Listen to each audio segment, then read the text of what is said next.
Here we go. Hello, everybody, and welcome back to the Dugout Football Channel. Can you tell I am bloody nervous? I think everyone can do it right now. If you're an England or Scotland fan, I'm pretty sure you will have pre-match nerves as well. But joining me, we will be having more guests coming on just now, but joining me just now to build up to the game is George Kyle. How you doing, George? Joining me. We will be having more guests coming on. Echoey? Yes. I think it's gone now, is it? I don't know what. Is there any echo at all? Not just now, no. I'm not hearing Okay, good. That's my. I think it was my fault. I might have had another tab open. Yeah, really looking forward to it. Obviously, a big match by any stretch of the imagination, a major tournament. The result earlier on with Croatia and Czech Republic has given things, has obviously lended it slightly to the fact that this game might be more important now to Scotland than it is to England, in terms of, because regardless really of what result we get today, even if we lost, even if we did lose to you guys, we could still beat Czech Republic and then obviously win the group no matter what. So, it is, we have got a sense of real. It's a bit more comfortable now for England, given what's happened earlier. But at the same time, you really do want to win this game, and then you'd obviously only need a draw against Czech Republic to win the group. So, yeah, hoping for an England win. But at the same time, I do feel, quite anxious, and just because of my mum and grandparents obviously were Scottish, so I don't want obviously Scotland to go out at the same time. So yeah, it's a bit of a catch-22 really. But yeah, right. So this is the England team to play Scotland. It is Pickford, Reece James, and for Kyle Walker. Very interesting there. Tyrone Mings, John Stones, Luke Shaw, and for Kieran Trippier, Declan Rice, Calvin Phillips, Mason Mount, Foden, Sterling, and Kane. And the Scotland lineup is as follows: Marshall, O'Donnell, McTominay, Hanley, Tierney, Robertson, Gilmore. Billy Gilmore's in for his first start. John McGinn, Callum McGregor, Che Adams, and Lyndon Dykes. Thoughts on the England team? So for Southgate hasn't changed it too much from the team that played against Croatia. We've seen that Harry Maguire has declared himself fit during the week, so there was a potential that he would have started. But he's got his start with Tyrone Mings. He clearly, I think maybe we'll see Harry Maguire come as a sub at some point, just to get him some sort of match fitness. I think maybe Southgate is being quite pragmatic and cautious, not allowing Maguire to start and sort of build him into the Euros as well. So I think I think that was obviously the initial decision. Then we've obviously looked at the fullbacks, the two fullbacks, the changes that he's made. Playing Reece James and Luke Shaw. I think he's just giving us more energy on those flanks as well. Obviously, Kieran Trippier did put in a good shift at left back against Croatia, but I think obviously Luke Shaw does give you that balance, and he's slightly more attacking and marauding. And obviously Reece James is maybe slightly more of an accomplished right back than Kyle Walker maybe on the ball. So it's both of those decisions are quite admirable. But then obviously for the final decision, I think we can split really into three decisions that he's made that were quite key, or what we didn't know what he would do on them. So the three decisions, so those are the first two. But the third one was, who was he going to play up front? Yeah, and obviously he stuck with Phil Foden, Raheem Sterling, and Harry Kane. In many ways, sometimes you say don't change a winning formula, but for me, Jack Grealish is by far our most exciting and threatening, dangerous player, and I think it would have been a good opportunity now to get him to start him playing in place of Sterling for me, because I know a lot of players, a lot of pundits rather, and newspaper journalists gave Sterling a glowing review after the Croatia game, but for myself, in my own opinion anyway, I thought other than the goal he was very, very poor, and the goal itself was quite scrappy. Obviously took it very well. But yeah, I think Sterling, other than that, was pretty poor. So I'm just a big fan of Jack Grealish, and I'd hoped that he was going to start, but c'est la vie. The team should still be enough to beat Scotland, although it is obviously a tough, although it is a very good Scotland side that's turned out. Yeah. Evening to Reece. Hope you're doing well, Reece. All right, I am all right. Thanks. How are you lads doing? Good, thank you. Good. Glad to hear. You may hear some crackling. I am trying to sort this shit out because since it's on ITV app, it doesn't work on the PS5. So I'm trying to use different devices to get it because obviously in my room I do not have the channel, so I will be a little bit behind. But who gives a fuck? Yeah. Let me just say hello to a few people. It's Stuart, Kaustub, Pardeshi, Mike Green, evening mate. I had a mad stream. I had 120 watching for the Czech game. Good luck, mate. Please beat him. No echo, all good. Yeah, there is some funny, weird sound. I think it's the headset because I'm stuck on my bed, so it might be that. I'm not watching from the desk. All right, okay. It might be Scotland's the same as Moore. 1-0 Scotland. I would take that any day. Mike Green. Even to Box as well. McTominay screamer from centre back. Stranger things have happened. Good evening to Helen. Jersey boy, come on, England. Yeah. So and also good evening to Hella as well. Evening to Jeannie. Evening to Liz. Robbo goal incoming. Well, actually, the last time Andy Robertson scored against England was at Parkhead in a 3-1 defeat. So. Yes, he won't score.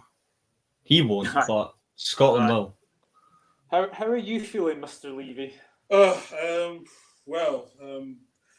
going to be a tough game, no doubt about it. It's always going to be tough against our rival. Been like that for a long time, but I think it's going to be a good game. I think it's going to be a very good game. It's going to come down to the midfield section between both teams. It will be that key decision we'll make. I'm hoping England will win, get that last-minute winner, and then. But if not, I think it gives opportunity to Scotland to try and finish the job off against Croatia. But England does need to win the game so they can finish the top of the group. We'll see. Yeah. Look, I think it's one thing to say that everyone's been looking forward to this game, but now with obviously Czech Republic and Croatia drawing Reece, it's a bit more added incentive now on for us to get something tonight. Yeah, like I said, I've been speaking everywhere lately and trying to put some reality check in England fans that are more deluded than a pencil sharpener. Like, there's some England fans who understand that Scotland can pose a threat, and there's some who completely write us off. Fair enough, but I genuinely think they need to give their head a wobble because we can cause them a problem. It's just the expectation can be too big for the bigger teams. You saw it the other night in the France-Germany game, for example. The expectation did not match the result. Like, it wasn't a smashing, it was considerably boring. This is the oldest international fixture. It's also a very, very proud one, very extensive one in terms of passion, heart, but also a battle. This could end up being the game where the head drops for some England players. There's some of them who have never been in this sort of friendly, like this sort of match before. Only a handful. Like Harry Kane was in the last game. Like Pickford, I think he was as well. But other than that, not very many of us starting lineup actually played against us. Kyle Walker, I think, he's not even in the team. Luke Shaw hasn't played against Scotland either. Like, they do not know what it's like to play their main international rival. That could pose a threat. It's the same for some of the Scotland players, but I think heart will actually be England's downfall. I think we will nick a win tonight. I truly believe we'll nick a win. But I'm not going to say we're going to get. I'm not going to say we're going to totally hammer England. I will never say that because we don't have the quality to go out and beat them like that. But there are some quality in our team where we can pose a threat. We have got a Champions League winner in our midfield, even though he wasn't involved. He was still in the team in Billy Gilmore. That's necessary experience. John McGinn does have experience in midfield. He plays regularly in England. So it's just it's quite an interesting phrase. I came up with it on the spot. But like I said, I think there's some people that completely write Scotland off willingly, and I think there's some who just forget that there is actually some decent players in this team. I wouldn't write them off unless you are winning, like, say, 3-0 at half-time. Then be like, fine, the game's done. I think you should honestly just wait and see, because this game could be an absolute issue for England. Because you saw it the other day against Croatia. I said it to George. England were flat against Croatia. They were flat. Yeah, they dominated the first 20 minutes, but after that, what did they do? Nothing. They didn't do anything apart from the Raheem Sterling goal. There was nothing there to suggest that they were going to go and batter anyone in this group. So it does come down to what can they do. Could they batter Scotland? Yes, they could. Will they? No. So I'm not sure what's happening, but some weird sound is coming from someone's thing anyway. But what I will say is, you will hear a stupid bloody noise from the fan on the PS4. I'm actually going to turn the cunt off because it's not actually giving me what I want. So I'm going to now have to switch to the Xbox. So that's 3 devices I'm having to use. I honestly hate society sometimes. Yeah, look, I think guys, get your score predictions in as well. It should be a very, very interesting game for sure. Liz Golden says, I'd like to see Scotland win. Twitter would be a buzz. Also, not a fan of Southgate. Yeah, it's not over. It's not over until the fat cunts finish singing. It's not over until it is over. Like this could go down to the wire, where it could. No, on you go. Can see Scotland hitting a few hard tackles early on. Can't let England control the game. Yeah, look, I think with McTominay at centre back is quite interesting. I know he's played right centre back before, but in a game of this magnitude, obviously he is against Harry Kane. It could be very, very interesting. I mean, Karl, what do you actually make of McTominay at right centre back? Are you a bit surprised at that? Very surprised, actually, to be honest. I thought when you play McTominay in that position during the qualifications, it just didn't work. I know this is a key game against our rival, but if you're playing someone like England, you need a recognised centre back. Someone like Lee Cooper, who's really done well, did well in the last game against the Czechs. I'm very surprised how Steve Clarke decided to put McTominay in that position. I don't know if it's going to be like a set-piece routine for that reason. We don't know. But I'm very surprised that Steve Clarke put McTominay back and Cooper's dropped out. Very surprised. Yeah, I am as well. But I can understand his logic behind that, I think. But you know what? It is going to be a very, very interesting game. I think the midfield battle will be key. I am very surprised to see Callum McGregor in there. I'm not going to lie. 2-1 England won't be if Scotland get a result, says Shane O'Donnell.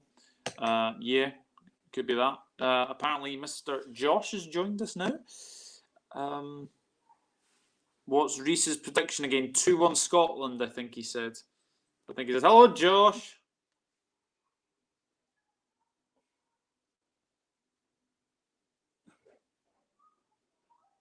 My sound's going off, I think. It's all good. Has anyone... No, he's not. He's not saying anything. Oh, right.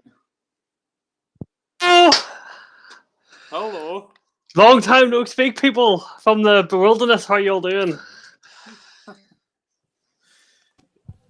Hello, Liz. Hope you're doing very, very well. It's good. Who are you supporting today, Josh? Scotland. Come on, you Scots. Let's go. George, I'm sorry, mate. Sorry. Yeah. I agree with Hallie. I've been talking to Hallie all day like I usually do. I've got a 1 each for tonight's game. Hello, Jeannie. How you doing, my friend? Hello, Hallie again. From YouTube instead of Twitter. Yes, different perspective. Right, let me just pour my can of Coke with ice and a lemon because I'm sassy. I'm supporting the team that ends up in Ant. Hello, Seamus. Everyone's said hello to me. It's not my YouTube channel, lads. It's Doug's, not mine. But I do appreciate all the amazing comments. Hello. Listen. All this year, stuff like I've got because of work. because of work, I've literally got zero. Because of work in years, I've got zero time to make any YouTube videos whatsoever. Like, now, to my recollection, from Sunday onwards, every group game is played at the same time. So, but there's two 5 o'clock kickoffs and there's 2 8 o'clock kickoffs, and on Thursday and Friday there's an ending. There's a Thursday and Friday there's no game, so I'm going to make my knockout predictions video on Thursday and have it out for Friday. Just that's the only time I can have a finish. For the love of God, George, we need to record a Golden Show before we get sacked. Yeah, at Thursday. Yeah, we need. Yeah. We might get sacked on the spot. I don't really want to get. I'm going to. Can't be as bad as Southgate, mate. Okay, Reece just comes out of. Reece, what the hell are you drinking? It's called an illness, mate. You see, you guys are on my small screen because I was inputting the game on my big screen, so you're all like wee midgets to me. I'm now updating my Xbox. I'm having to switch to my third device to try and watch this game because for some reason you're gonna laugh at this, including everybody in the chat. You're gonna laugh at this.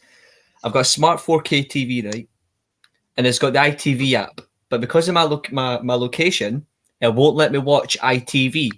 But if I watch it on my phone, I'll be able to watch the game on my phone, even though it's got the same location. Like, is that racism? Or, like, I don't know. I don't know what to think. Is my phone being racist to my TV? Like, what's going on? Reece, because Reece, I'm having a Coke with ice and lemon. You see, so you're not being as fancy as me. Get them out of there. I wouldn't be so sure about that, mate. I'm going to come back in and out. Okay. You're getting sacked, and no, yeah, boy, we're not getting sacked. All right, me and George are having some downtime. We're in deep discussions about the Golden Show. It's all professional. It's all behind the scenes stuff. It's how come Carl's not physically on the stream? Is he hiding? Having a Corona. Yeah, I may as well have something. But I'm going to disappear while I eat my pizza, so I'm still here. You're still. I wouldn't have noticed.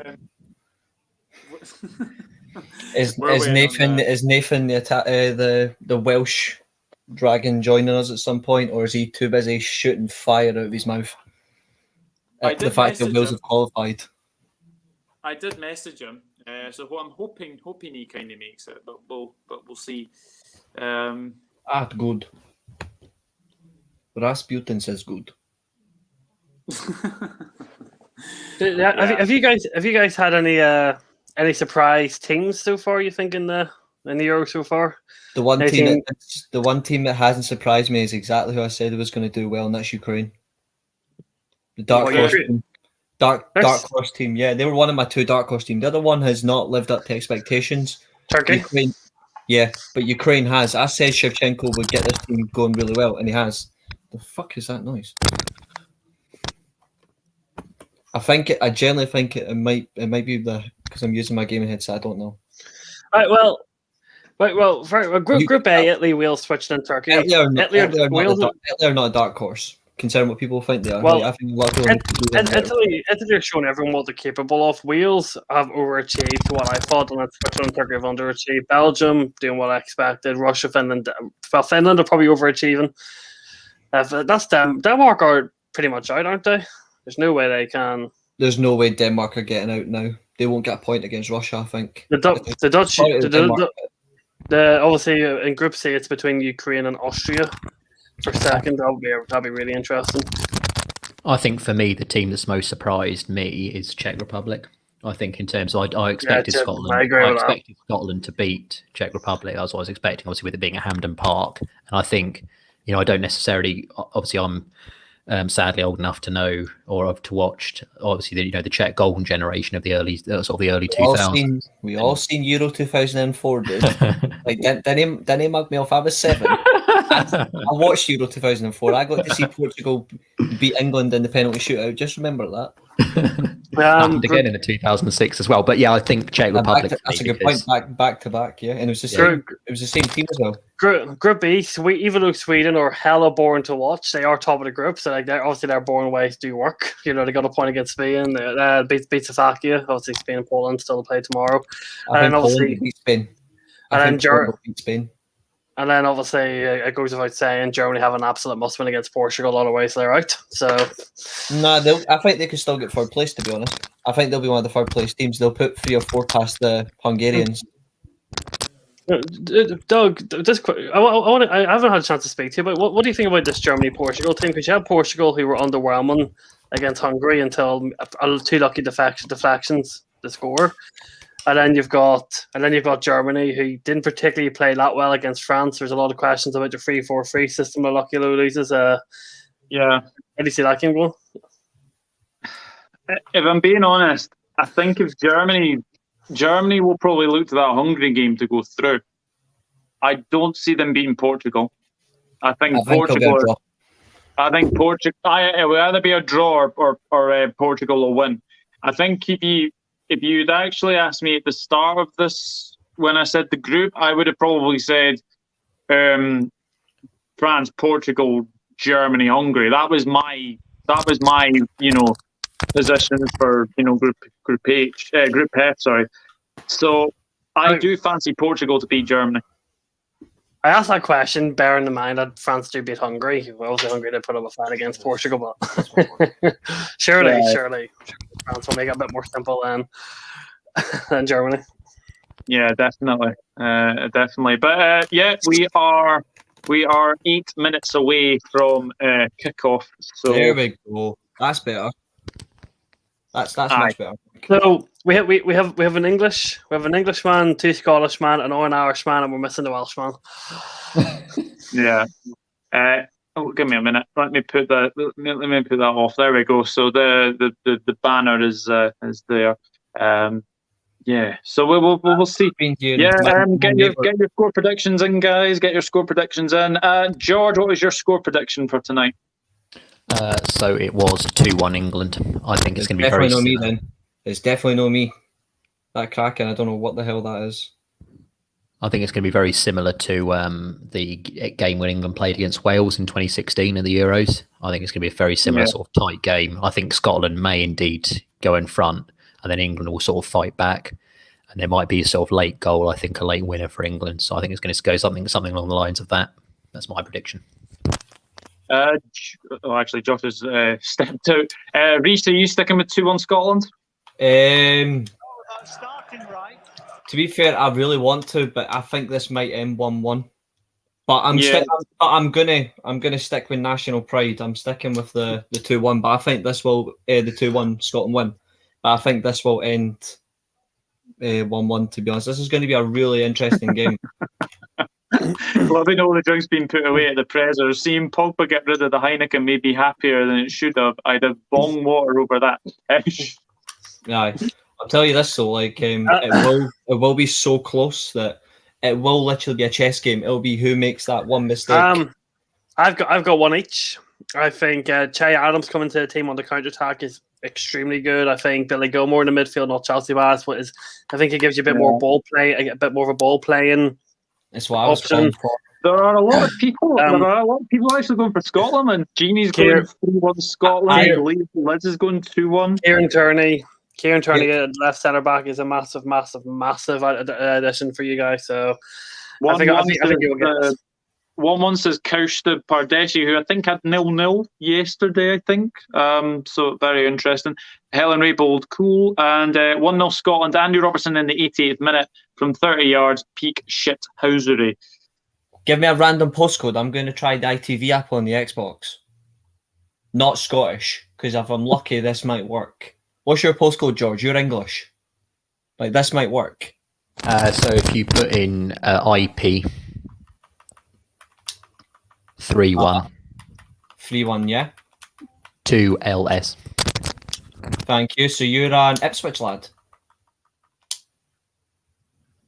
Yeah, it's the Ipswich postcode thing. Not bad. If I'm lucky, if this works, then I'm a genius. Right. Carl, what's your prediction? It's going to be 2-1 England. There's no doubt about that. I'm very confident, but it's going to be a close game. I think England will edge it just about. But Scotland will give us that game during much of the 90 minutes. Kaushta says, I'm not confident with Mings and Stones at the back with Pickford. Yes, Kane, that's what I want. Shouldn't be goalless, says Ballum. Well, we will see. Flower of Scotland has just been blurted out at Wembley, and then we'll be hearing God Save the Queen. Yeah. Swenson is in the stands.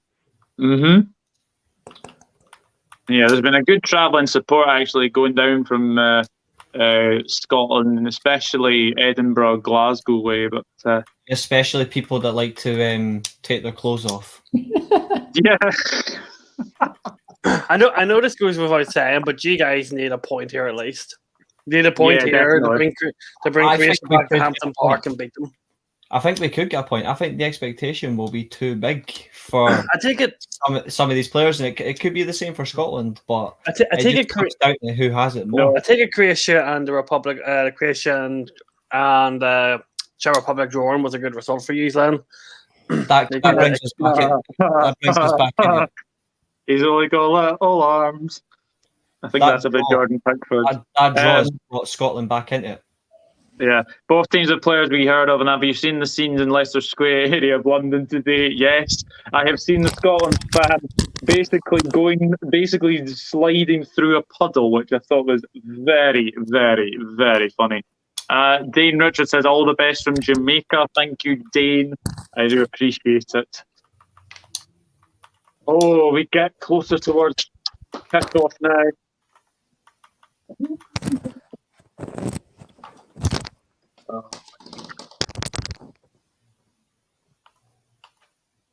So, obviously, England are 4-3-3. I'm guessing we're 5-3-2, Reece. Would you agree with that? Yeah, 5-3-2 thereabouts, something like that. And to be fair, I think it's the best option, but it just depends on how we play this game. It's not going to be easy, but to be fair, it never is. So, bring it on. Yep, absolutely. Absolutely.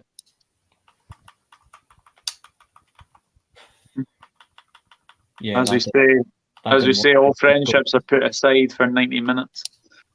Yeah, for 90 minutes, George is no longer a friend. He's just a human that's on my screen. Oh, dear. He's the only English person on the call, right? So just remember that one. I forgot you were here. Yeah, exactly. All the best. It looks like England are going. It looks like England are going 4-2-3-1. To be fair, that does not surprise me. Before I do anything, I want to hear who I've got commentary before I mute this again, because I'm doing it for his goal because it did not work. Yes, I got Dutch. I got some Dutch people. God, I'm nervous. I think Andrew Walker may be doing that. There's one problem with this game. What's that? That fucking referee. He's the worst referee I've ever seen besides bloody... He's the one who did the Champions League final, I think, if I've seen his face right. Yeah, I think so. Yeah. I absolutely... got the feeling that Phil Foden will score and go full Gascoigne with the celebrations this Shane O'Donnell. I will pay to see that. Right. I will pay to see that. I want the heads up now. If Scotland score, how crazy are Reece and Doug? How crazy are you two going to go if you goes 1-0 up here? I will be respectful for about 25 seconds. I don't know, actually. I actually don't know. The only disappointment about my TV is the fact I have to look at Elliot DeGeneres for 90 minutes. Yeah, that is... win, lose or draw. Like if we win or if we lose or whatever, I will be nice. I will be nice. But if we do win, I want some English fans to give us the respect we deserve. That's all I'm... I don't know about that though, so we'll see about that. Yeah. I reckon Reece will lose his shit while Doug will be a tiny bit more reserved. Not much, but a little bit. It looks like Scotland are going to kick off here. Che Adams kicks us off, and we are away. We are steaming. And I don't mean me, I'm not drunk. That's going to take a long time. Luke Shaw looks like he's on the ground. That didn't take long. He's probably seen the game before. He's probably pretending he's been elbowed, and he's going down to get someone sent off. Yeah. There's very little in that at all, isn't there? Just the back of his hand. Very, very little in that. Very little in that. Dykes will get the ball anyway. Just to all the England fans that thought that Scotland weren't going to take the knee, I think you might want to refresh your screens. We did. We honoured our commitment. Hi, Andrew. Hello. How are we doing? Aye, not bad. What do you think so far? Definitely true. Considering we are like 57 seconds in, not much.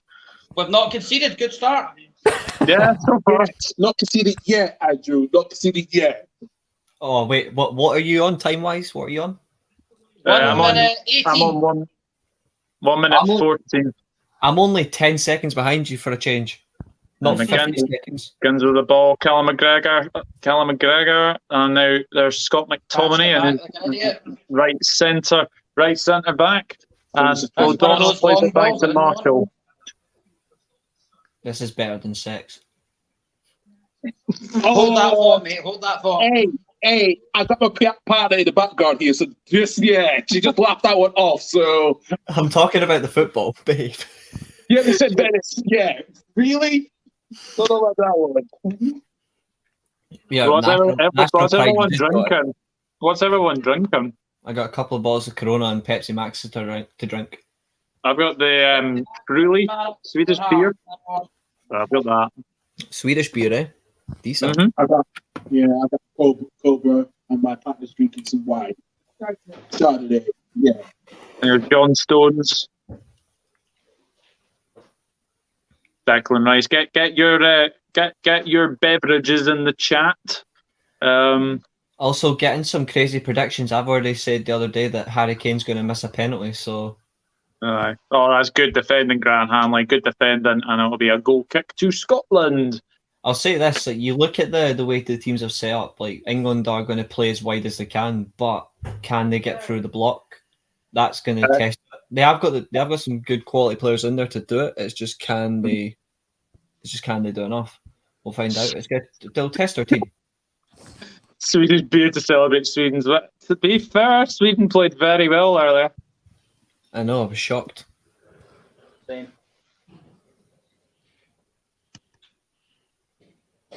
Kane, I've just seen your comment. I'm not going to put it on the screen for various reasons, but nah, I won't lose my shit. I'll be fine. I'll be. I hand on heart and hand on the Scotland badge. If we win tonight, all I will do is be like, we fucking won. I will not do anything else. No. Oh, nearly. Oh, Donald's in. Adams. Oh, blocked.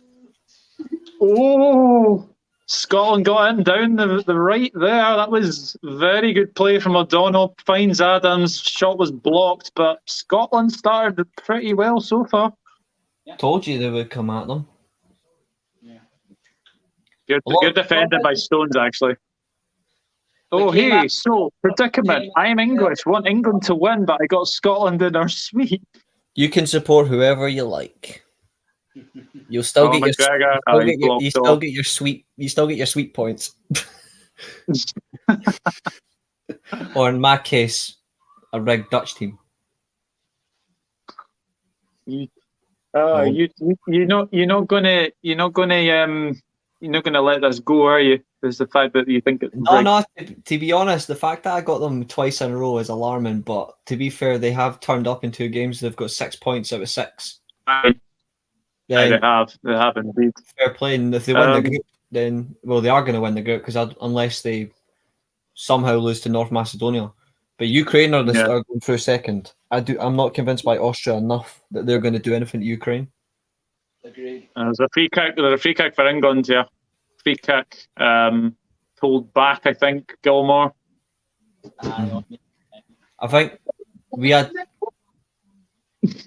Me and Doug spoke about yesterday, like on 3 separate shows, how extremely disappointed I've been in McTominay as of late. But when we have won games, he's been at right centre back. When we've not been good is when he's played in midfield. So will he actually do the job? I won't be drunk, I promise. There's 6 of us doing a sweep with 4 teams each. I've got Italy, Slovakia, Germany, and Switzerland. Poor Lenny has Sweden, Spain, Macedonia, and the Czech Republic. You know what's funny? My team sweepstake. Guess who we got? Like at work. Who? Scotland. Our whole team sweepstake. I was like, wow. The worst thing is my manager's words right were, "You're not gonna like who we've got." So I'm like, I was on the team's call. Oh shite, we've got England. And she went, no, we've got England. I was like, oh phew. John McGinn's fouled Harry Kane, so it'll be a free kick to England.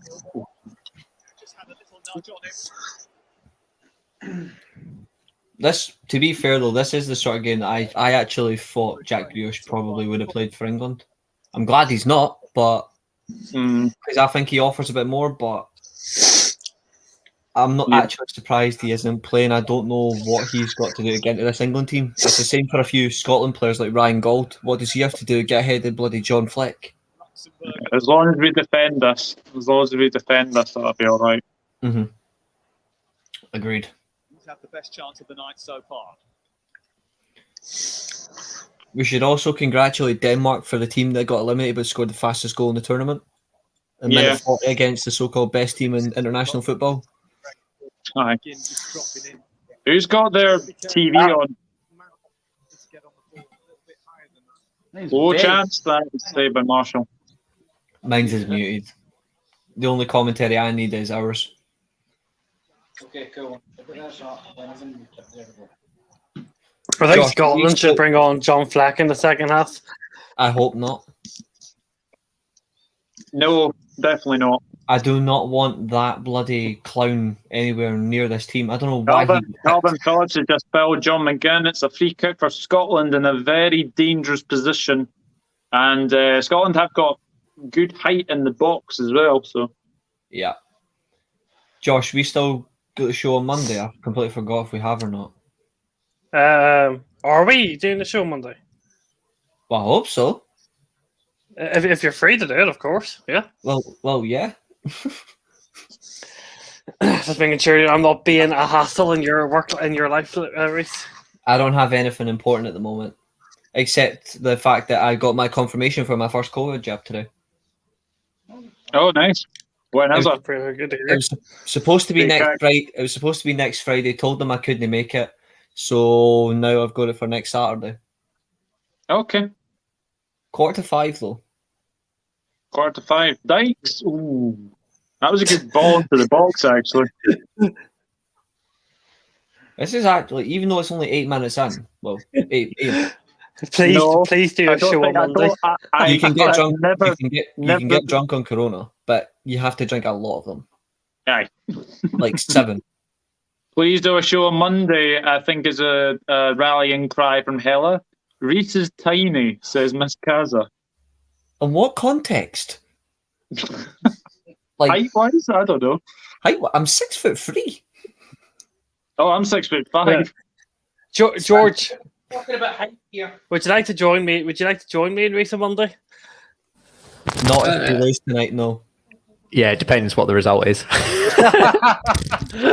You know what? To be fair, like I will probably get bantered on Twitter after this anyway, because I'm probably the most vocal Scotland fan on there. So I'm not going to be in. I'm not going to hide from it. I will take it head on. Poor dog. I'm more vocal than Doug. Doug's the most vocal Liverpool fan I know, but in terms of the most vocal Scotland fan over the past couple of days, I've been stunning. The thing I forgot this channel was solely populated by absolute units, says Kian. I'm quite small here. I'm quite small here. That's because my body hates me, but I'm 6'3". Other than that, I'm definitely not. 5'11", but 20 stone fat bugger. Can I trade some of your weight? Like I will pay anything. I will pay anything. Except $1 billion. Are you, or Doug? Are you happy with the Scotland shape, the 5-3-2? Yes. Do you like it? Yeah. I think it's the best option. It is. Like I think you should just play 4. You should have played a 4-4-2 like Sweden and just sit there. To be fair, how can we play How can we play 4-4-2 when we don't have? We can't play 4-4-2. We don't have any good wingers because James Forrest is pish. Ryan Fraser is useless. The boy that plays for Newcastle, what's his bloody face? I forgot his name. Ryan Fraser. No, the other one, Matt Ritchie. Ritchie. He's crap. We don't have any good wingers to go. Oh, hi Scotland, let's go play 4 at the back. Like, we just can't do it. Matt Ritchie's not even in the squad anymore. He's the only other winger I can think of. Just to ask, does anyone know if there's a rule where you have to name? The post! Say again. John Stone just hit the post. I heard that. I was talking about Josh. Is there a rule? Does anyone here know? Is there a rule that you have to name 2 goalkeepers on the bench? Because every manager names 2 goalkeepers on the bench instead of naming another outfield player. Is there a rule with that or something? I think they're just filling the numbers. Actually, to be fair, it could also be the fact just in case one of your goalkeepers gets injured in a suspension. Oh, free header, he has to score. He has to score. It's a free header. Literally got no one on here. There's no one even close. John Stones is a free header. He has to score. You've got about a metre between him and any Scottish player. Yeah, he has to score. John McGinnis, John McGinnis is going to last in 90 minutes. With 12 subs, you have to name 2 goalkeepers. Kane, was that in the was that run the Champions League then too? Because there was most managers always name 2 goalkeepers in the Champions League and the Europa League, so it must have been. No, not really. Not really. It was just one goalkeeper that could choose for that match squad. I don't think it's all 2 in for the big. I do think it is, Rogues. I think I did see someone say it, but I'm trying to get confirmation. Sterling, come on, yeah! Oh! Nathan Mount just get him off the pitch. Get him off the pitch. And the George agenda's about to come to fruition, guys. If you're a Manchester City fan, please mute your screen. George, was that Ollie's fault? Oh, we're not getting at this now, are we? I mean, it was Ollie's fault that Yap Stam was sold in 2001. It was Ollie's fault that Ronaldo was sold for 80 million. It's Ollie's fault that Victor Lindelof isn't taking long throw-ins for United. That to be fair, nobody knew that he could do a throw that long. No one knew that. Like, I think Lindelof is cheating on us all. Mate, can you stop saying evening at the end of your message, mate? It's triggering me, man. Paul, I love you, mate. You're Welsh. Keep doing it. Keep saying evening, not mate. English. You say good evening, and then your message not evening at the end. Yeah, Paul, I've noticed this. Just do it, Paul. Just keep doing it, Paul. It's brilliant, and it pisses off Josh, and that's why I love it so much. The one scary thing is, why are you playing a through ball when it's onto like Lyndon Dykes? Like, he doesn't have the pace to run on it. Reece McTominay is having another very shaky start. Nearly a fault for the goal or for that chance there for Sterling. I told you, I'm not convinced by him. Like, in this team, I don't know if it's just the way Steve Clarke used him or he's just not good enough. I'm not fully convinced by him. Good evening, Kane. But as a Man United fan, obviously I want him to do well. It's just when you're playing for Scotland, I expect you to not be 100%. I expect you to be 200%. Free kick for Scotland here. Calvin Phillips not best pleased with this decision, but there we go. Calvin Phillips can suck an egg. It's his own fault. Fuck off. You could say they've got off scot-free. Oh, Jesus Christ almighty. I have to say, I have to eat humble pie with the Euros. I would laugh to Frank de Boer's Dutch, but they're probably looking at one of the best teams in the Euro so far. Oh, Dykes is. Ming's too strong for him, but I tell you something. If you tell that much, mind, I'm still seconds behind. Didn't he do this to me? If we score, my reaction's going to be delayed. I think John McGinn's has been booked. John McGinn's has been booked. I think it's for dissent, isn't it? I'm a minute 30 behind all of you, so I'm kind of just watching everything just for the crack. I've been delayed. I've been delayed the whole years. It's obviously something to do in Northern Ireland. This referee, honest to God, I absolutely hate him. He's a good referee.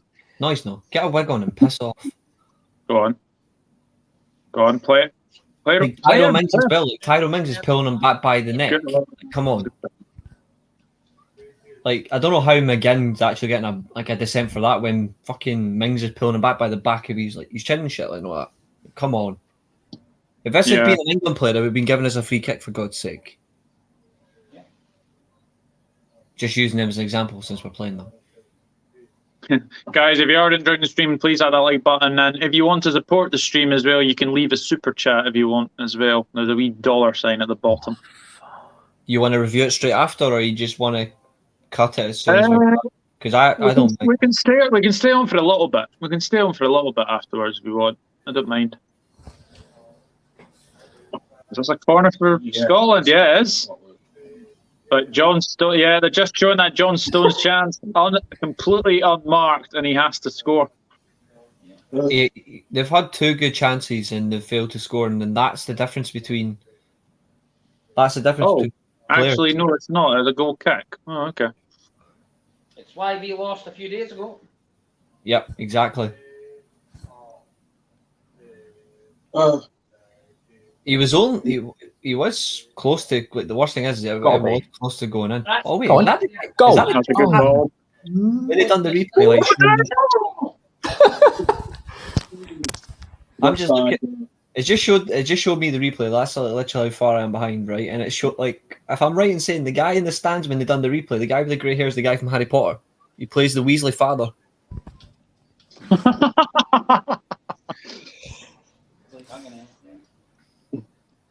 Jesus Christ. That's quite funny. Elliot DeGeneres. Mm-hmm. Yeah, that's what I thought, actually. That's what I thought. Yeah, Foden, definitely Ellen DeGeneres. That's definitely. You Scots always think that. We all thought it was just it's definitely Ellen DeGeneres. Aye. Do you want to participate with that one? Right, you see the guy in the front there. So you look like Ellen DeGeneres. Or do you look like podcast guys? You see him again. You see, I do actually think there is a bit of vibe for Ellen DeGeneres. I'm not going to lie. But maybe he likes American daytime television. Right. Big up Josh and Reece, missing your podcast big time, lads, says Liam Carson. Monday night, we'll see you. Monday night, don't worry. Come on. Got a few ideas actually, Josh, that I can run by you. I've got a few ideas for the podcast that you might be interested in. I might announce one of them midway through this game, maybe at half time. I think the guys will like this.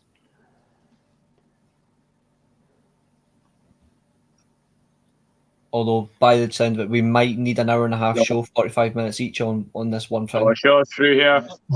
Shaw has it to Mount. And it's a corner. McTominay, good play by McTominay there, managing to spell out the danger. But this is a bit of a worrying time for Scotland at the moment. Yeah, England are settling now. They are settling into the game. They're passing. Really well. They are passing really well. I'll give them that. But other than else, there's not much else to suggest that. But oh dear. Oh Jesus Christ! No. That joke, honestly, was as good. Corner, good defending by McGinn, I think it was. Tierney, now Scotland, have we got a chance? McGregor, is that? No. That was a very good tackle, actually. Yeah. Josh, I only only 6 subs off 100, and well done, Doug, on everything you've done so far. One of the best out there. Oh, thank you, Liam. I really do appreciate that. May as well ask the question now. How is Tyrone Mings in this team, but it's not Konza? No one knows. If you actually think about it, he is the far better defender. Tomorrow should be there too. Foden, McTominay, straight back to Shaw. Shaw passes it to Sterling. And it's a handball. This is the game where I wish we had like a Tavernier if we had managed to convince the bugger to play for Scotland, or if we had Ryan Fredericks, a proper right wing back. Because no offense to O'Donnell, but I just don't think he's good enough. But the only thing is he's got McTominay's physicality, and yet he does have pace in him to at least cover him. It is nice to see Gilmour in this team, though. Obviously, Josh being a Chelsea fan, obviously not seen much of Gilmour this season, but you'll be pretty pleased to see him in the Scotland team. Did you ask me something? Sorry. No, as a Rangers fan, I'm glad that Gilmour's in the team because he was brilliant. We're just talking about Billy Gilmour. Oh no, I find Billy Gilmour's an incredible midfielder. I think he's had a good opening 20 minutes to this game. He's on the ball, he's passing the well, his position is good, his defensive awareness is good. I think Stones has just climbed on the back of Dyche's back, and it is a free kick for Scotland. I will say this, right? Billy Gilmour is Scotland's best midfielder since Barry Ferguson in that 08 side. I would agree. I think you two would both agree. I feel that I think Billy Gilmour needs a loan next season. Mm-hmm. Yeah, because he's going to play. He's going to play as much football as he can come back to. He can come up loan to Rangers, and he can play in the Champions League for us next year, and he can help us retain. Kieran Tierney. I'm glad he's playing, mate. Bit of a speculative shot, but a very good opportunity there for Scotland. Yeah, not really troubling. Can I ask you, with Fred, why do you not pick Ryan Fredericks in the Scottish squad? That's a bit surprising that you can't play in that position where O'Donnell is, because Fredericks, yeah. I didn't know he was. He is eligible to play for us. Yeah, we just didn't take the opportunity. Who does he play for? Billy Gilmour. Oh, Billy Gilmour, fantastic. Does he play for? Is Fredericks play for as a Derby? Like who's it he plays for? Is it no? West Ham. Is it West Ham? I thought it was Derby. Bluebird Legends asking, is Kenny Miller a hero of yours, Reece? After he put on that England shirt, no. Although, fun fact, and this is a truthful fact, my dad actually played with Kenny Miller for Hibs in the 90s. They played together. They played together for Hibs before my dad got a knee injury. Wow. What's your dad? My dad, Russell. Gary Russell. No, Darren. Darren Russell. It was like Hibs youth and all that. All right, okay, so he never made it to the pro. I was just wondering if I. Nah, he played for Hutchie Vale in pro youth, and he played for Stenhousemuir as a pro. But Ryan Fredericks is at West Ham. Yeah, but he got a bad knee injury at Hibs, and he went to Stenhousemuir, and it got really bad. And after that, my dad's never played pro football since. But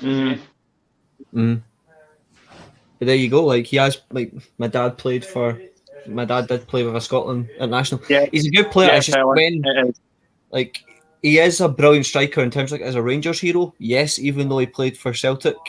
But the one thing that annoys me about Miller is the fact that when we played England at Wembley 6 years ago, he wore that fricking England shirt at a press interview, and I was like, "What the fuck?" Yeah.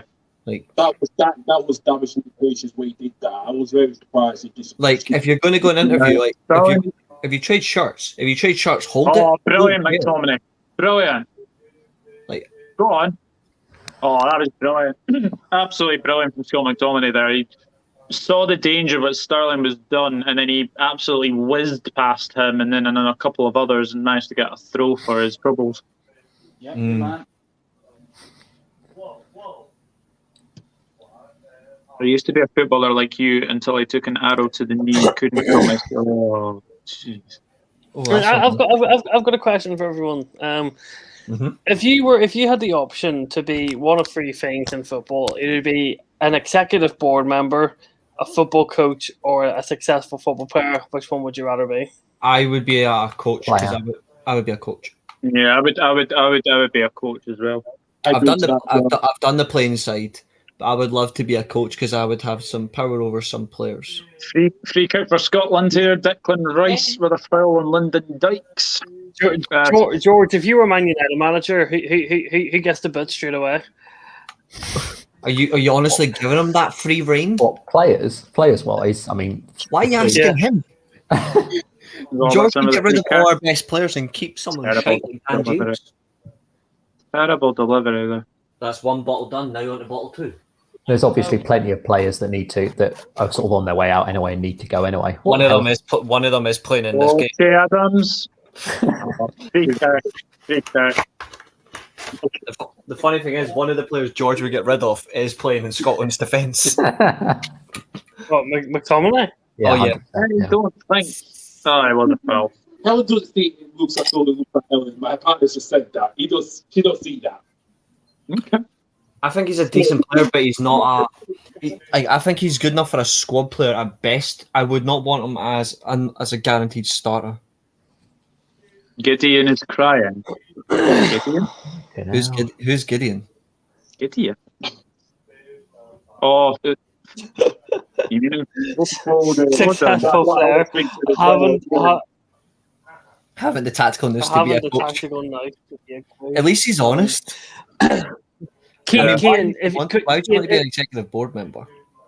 Right, Kane, if you were stuck, Kane, if you were told you were the caretaker manager of Liverpool and you had to take training, what are you going to do?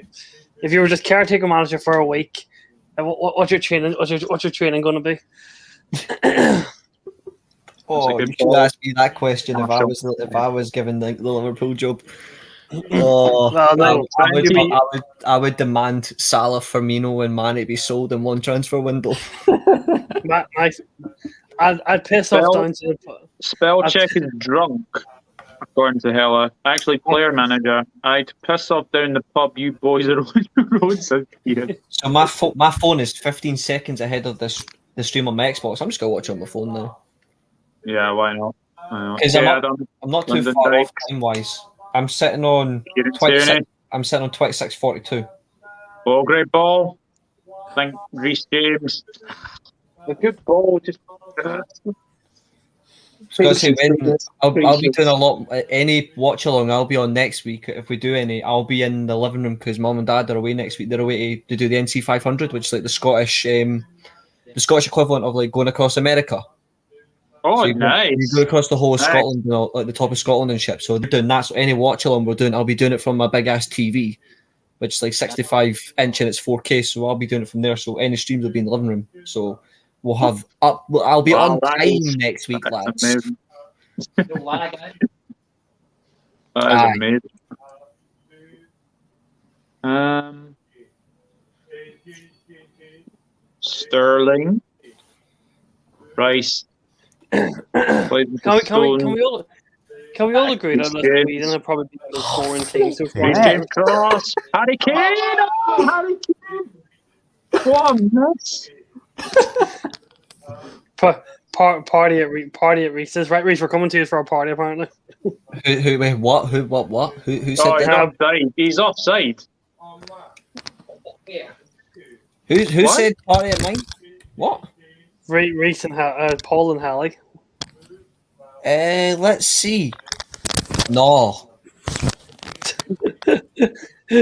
No. There'll be no party at mine, mate. Quite simple answer there. No. Like, the only party that'll be at mine is me sleeping properly on a Thursday when it's my day off. But I've just seen that now. That is a howler. Carl Edgar, shut up. To be fair, if you play for Spurs, you should be expected to do better. I was talking virtually, says Hella. Oh, there we go. Then yes, perhaps. No.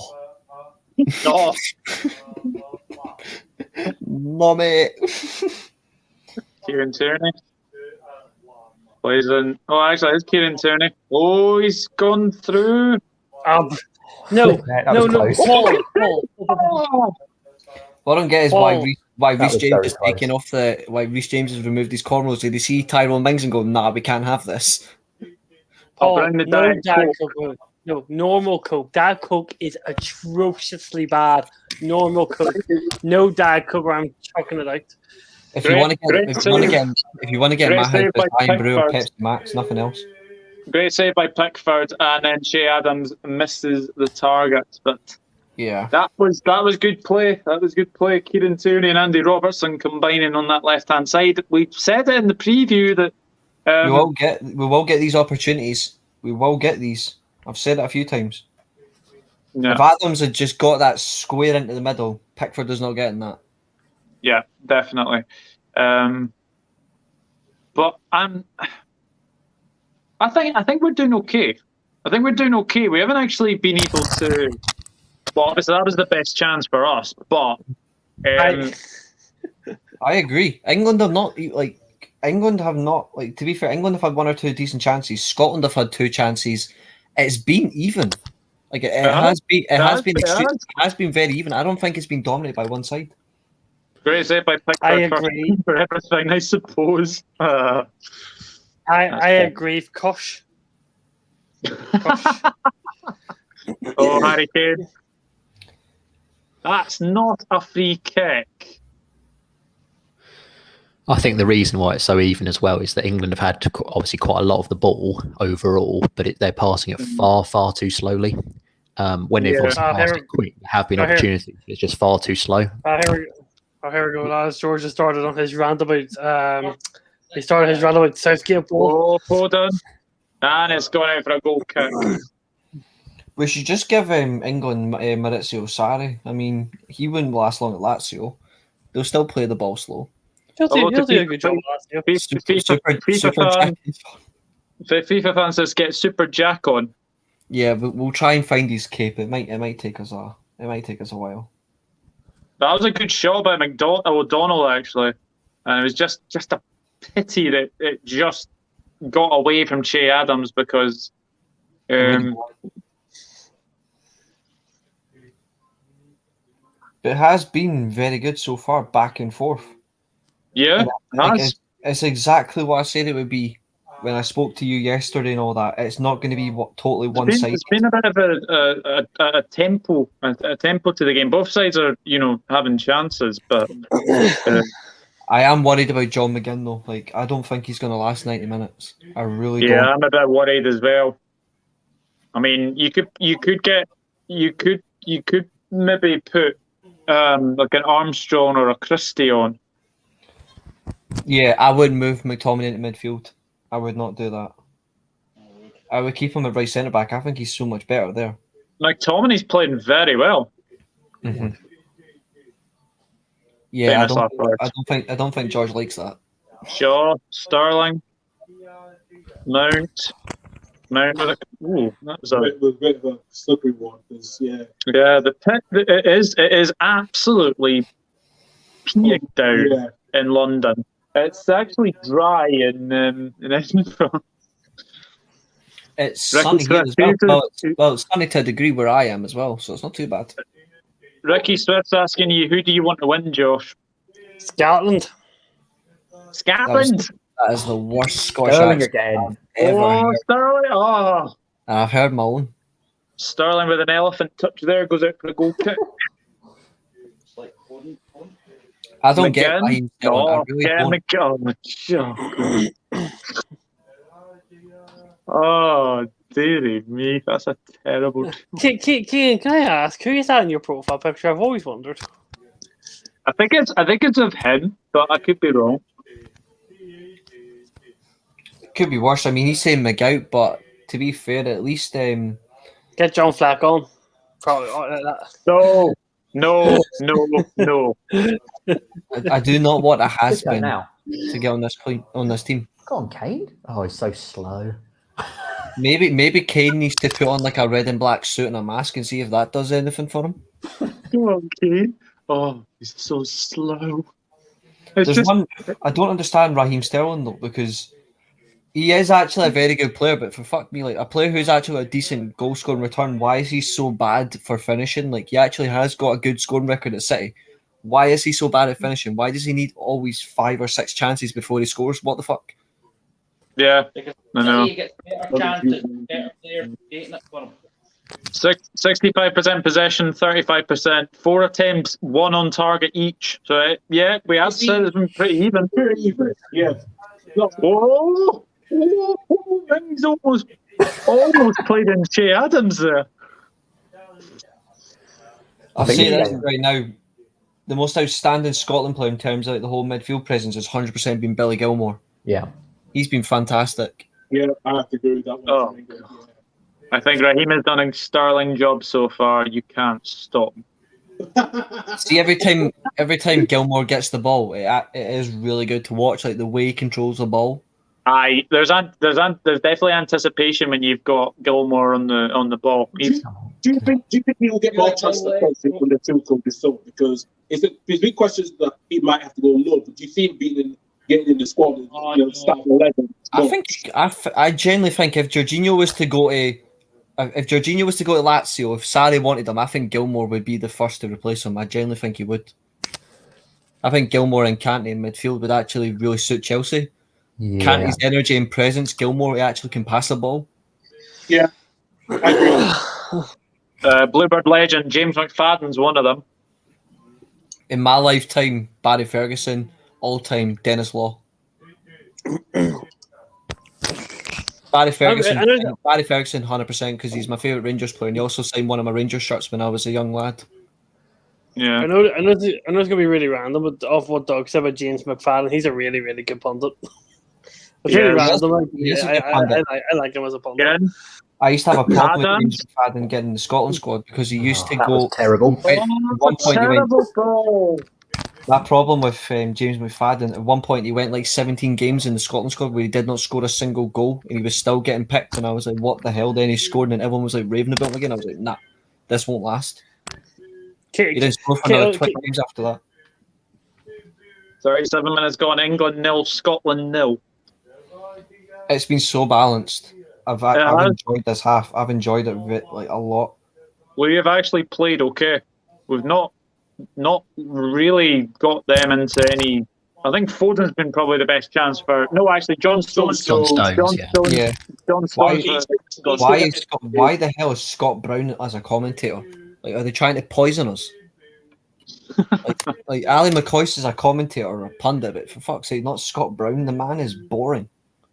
I think Lyndon Dykes is doing a good job up front. I think he plays better with another striker. That's a corner to Scotland, so chance to get some bodies into the box here. Well, I have to say, Joe, Dykes was just so low. I think it was not much support. Hi, JB. I think him and Adams are working really well for that's what you Scots need in this part of the game, and you need to get that. If you do get points, they can use those two again to get that Croatia. So because that's a really good partnership. So here comes the corner. The way Scotland have played against England too are, to be fair, the best team in the group. I can't deny that. Never knew Che Adams was Scottish, says Ricky Swift. He's got a Scottish grandfather, if I remember rightly. So that's why he plays for Scotland. Yeah. The way we've played against England tonight, we could get something against Croatia. Punches. Here's Sterling against McGregor. Kieran Tierney will get back. Reece, I think you'll agree with me that I think Gareth Southgate needs to make a sub at half time and bring Aaron Ramsdale in the goal. Yeah, I think that would be the perfect substitution. And bring on, and I think he should bring on another striker as a striker. But George, Seamus Moore is saying England moved the ball so slow.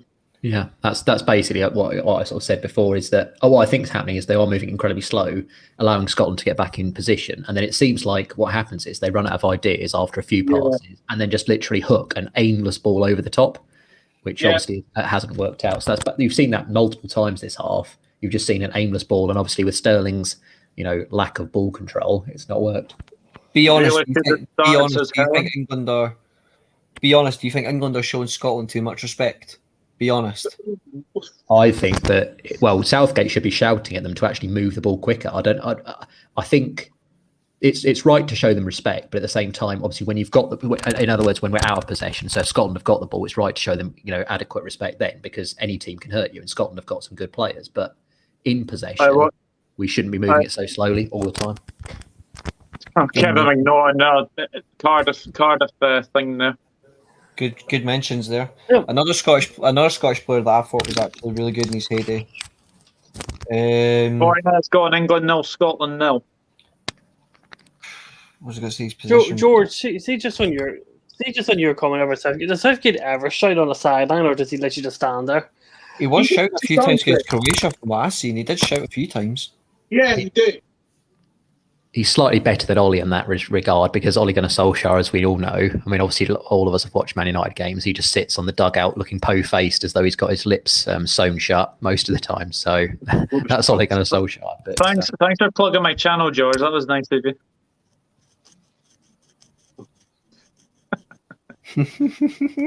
Andy Gorham, Scottish legend. Yeah, Andy Gorham was the Andy Scotland Gorham is probably goalkeeper. the scariest goalkeeper I've ever seen from here. Andy Gorham is the only Scotland player to have played in a full competitive international against England for both football and cricket. Really? Mhm. Cricket? Yeah. Yeah. What? I'm back in 2 seconds. Andy Gorham was a brilliant goalkeeper. He was unlucky not to actually do enough with Man United, but he still won a league title. But in terms of like at Rangers, he was absolutely brilliant, especially in the 90s when he commanded that goal for about 8 or 9 years. Mm. You don't win 9 league titles in a row when Scottish football is at its like peak for like European top talent, like Michael Laudrup, Paul Gascoigne, Toran de Flo, Van Bronckhorst, Gennaro Gattuso, like those those players. Great defending, Grant Hanley. Fantastic defender. And you've got like the De Boer brothers, you've got Kanigia, like all of them came to Scotland, but you wouldn't expect a goalkeeper like Andy Gorham to be so dominant. But for his frame, he was. Thank you, Cian.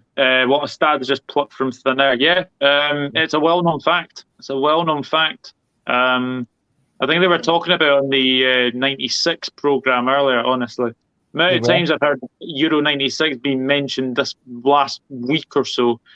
They love to go in our faces. Like, I'm sorry, but like, it was 25 years ago. Get over it. Like, favourite away stadiums in Scotland? Tynecastle, Easter Road. For me, it's down the road. Yeah. Macaroni Stadium. It's only 5 minutes. It's only 5 minutes down the road. I was there for a Rangers game. Parkhead's a good away stadium as well, to be honest. Yeah. But it just depends. Although, to be fair, Doug, you're looking forward to getting beat first game of the season? You had to mention that. No. I'm not. I don't think you're going to get smashed, though. I think you'll lose 2-1. First game of the season, I think Rangers will win 2-1. Apparently, we were the only club to give Rangers a guard of honour last season. You were. No, yeah. I took Stella. Well, some Celtic want to give the guard of honour, so I'm not surprised. McTominay, Scotland in the attack here. I'll tell you who will be interested to watch next year, because I don't think they will pose a problem. Not the winner of the playoffs, because that's intriguing enough. Dundee, I think, are going to be an interesting one. I think Hearts are going to be interesting to watch next year. Will they buck under the pressure with Nielsen again? Because I don't know why they brought him back. Look, let me say this. It was not a huge reception for us. Go on. Corner for Scotland. It's surprising how, the protests, how the way the end of last season. That's a good shout, Helen. McDermott Park is a very good away day. But I agree, in terms of Hearts, I think you need more. I don't think Nielsen's good enough. I remember watching the Hearts team that finished second in 2006 with Craig Gordon in goal, and that was a solid team. Rangers finished third.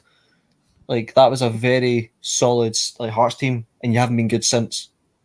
Well, yeah, it's true. Listen, I think that the foundation has to need to realise at some point they have to, if things go straight creep, then they have to, make a quick decision, because I feel like when is Anne Budge in control? Yeah, there was too many draws. We just couldn't finish. Too many draws, and that what killed us. Why we did not finish well. And I know we still had this battle with this SPFL situation, how we all got relegated. Look, I think we have to just drop that and try to go forward. And we need quality, not quantity, because that's what we need in that Jambo squad. Because it was good enough, but with Naismith now retiring, we do need to find a good replacement for him. That's a big loss as well. Obviously, Rangers and half he time. played brilliant for Rangers and Hearts. No. I think he's a quality player, and he is going to be a big miss for you lot. But I don't know what Hearts intend to do going forward. But Niels, I remember the season when Rangers should have won the championship. Well, they were favourites to win the championship. They ended up finishing behind both Edinburgh clubs in third. Thankfully, we didn't go any lower. But you look at the Hearts team, the way they played all season, the attacking football, Hearts were fantastic that whole season. And after that, you just changed. Yeah. And I was like, why would you do that? You were brilliant. And now you're like, I don't see anything coming for that. But yeah, guys, so it's half-time, 0-0. Doug's away at the moment, so I'll just quickly take control for 2 seconds. Half-time, 0-0. Scotland have had a particularly decent first half there with energy. England passing the ball, they were slower than a snail's pace. I won't say any further because George will cry. Favourite English players to play in the Scottish League? I will tell you right now, favourite English player playing the Scottish League, I'm going to say is either...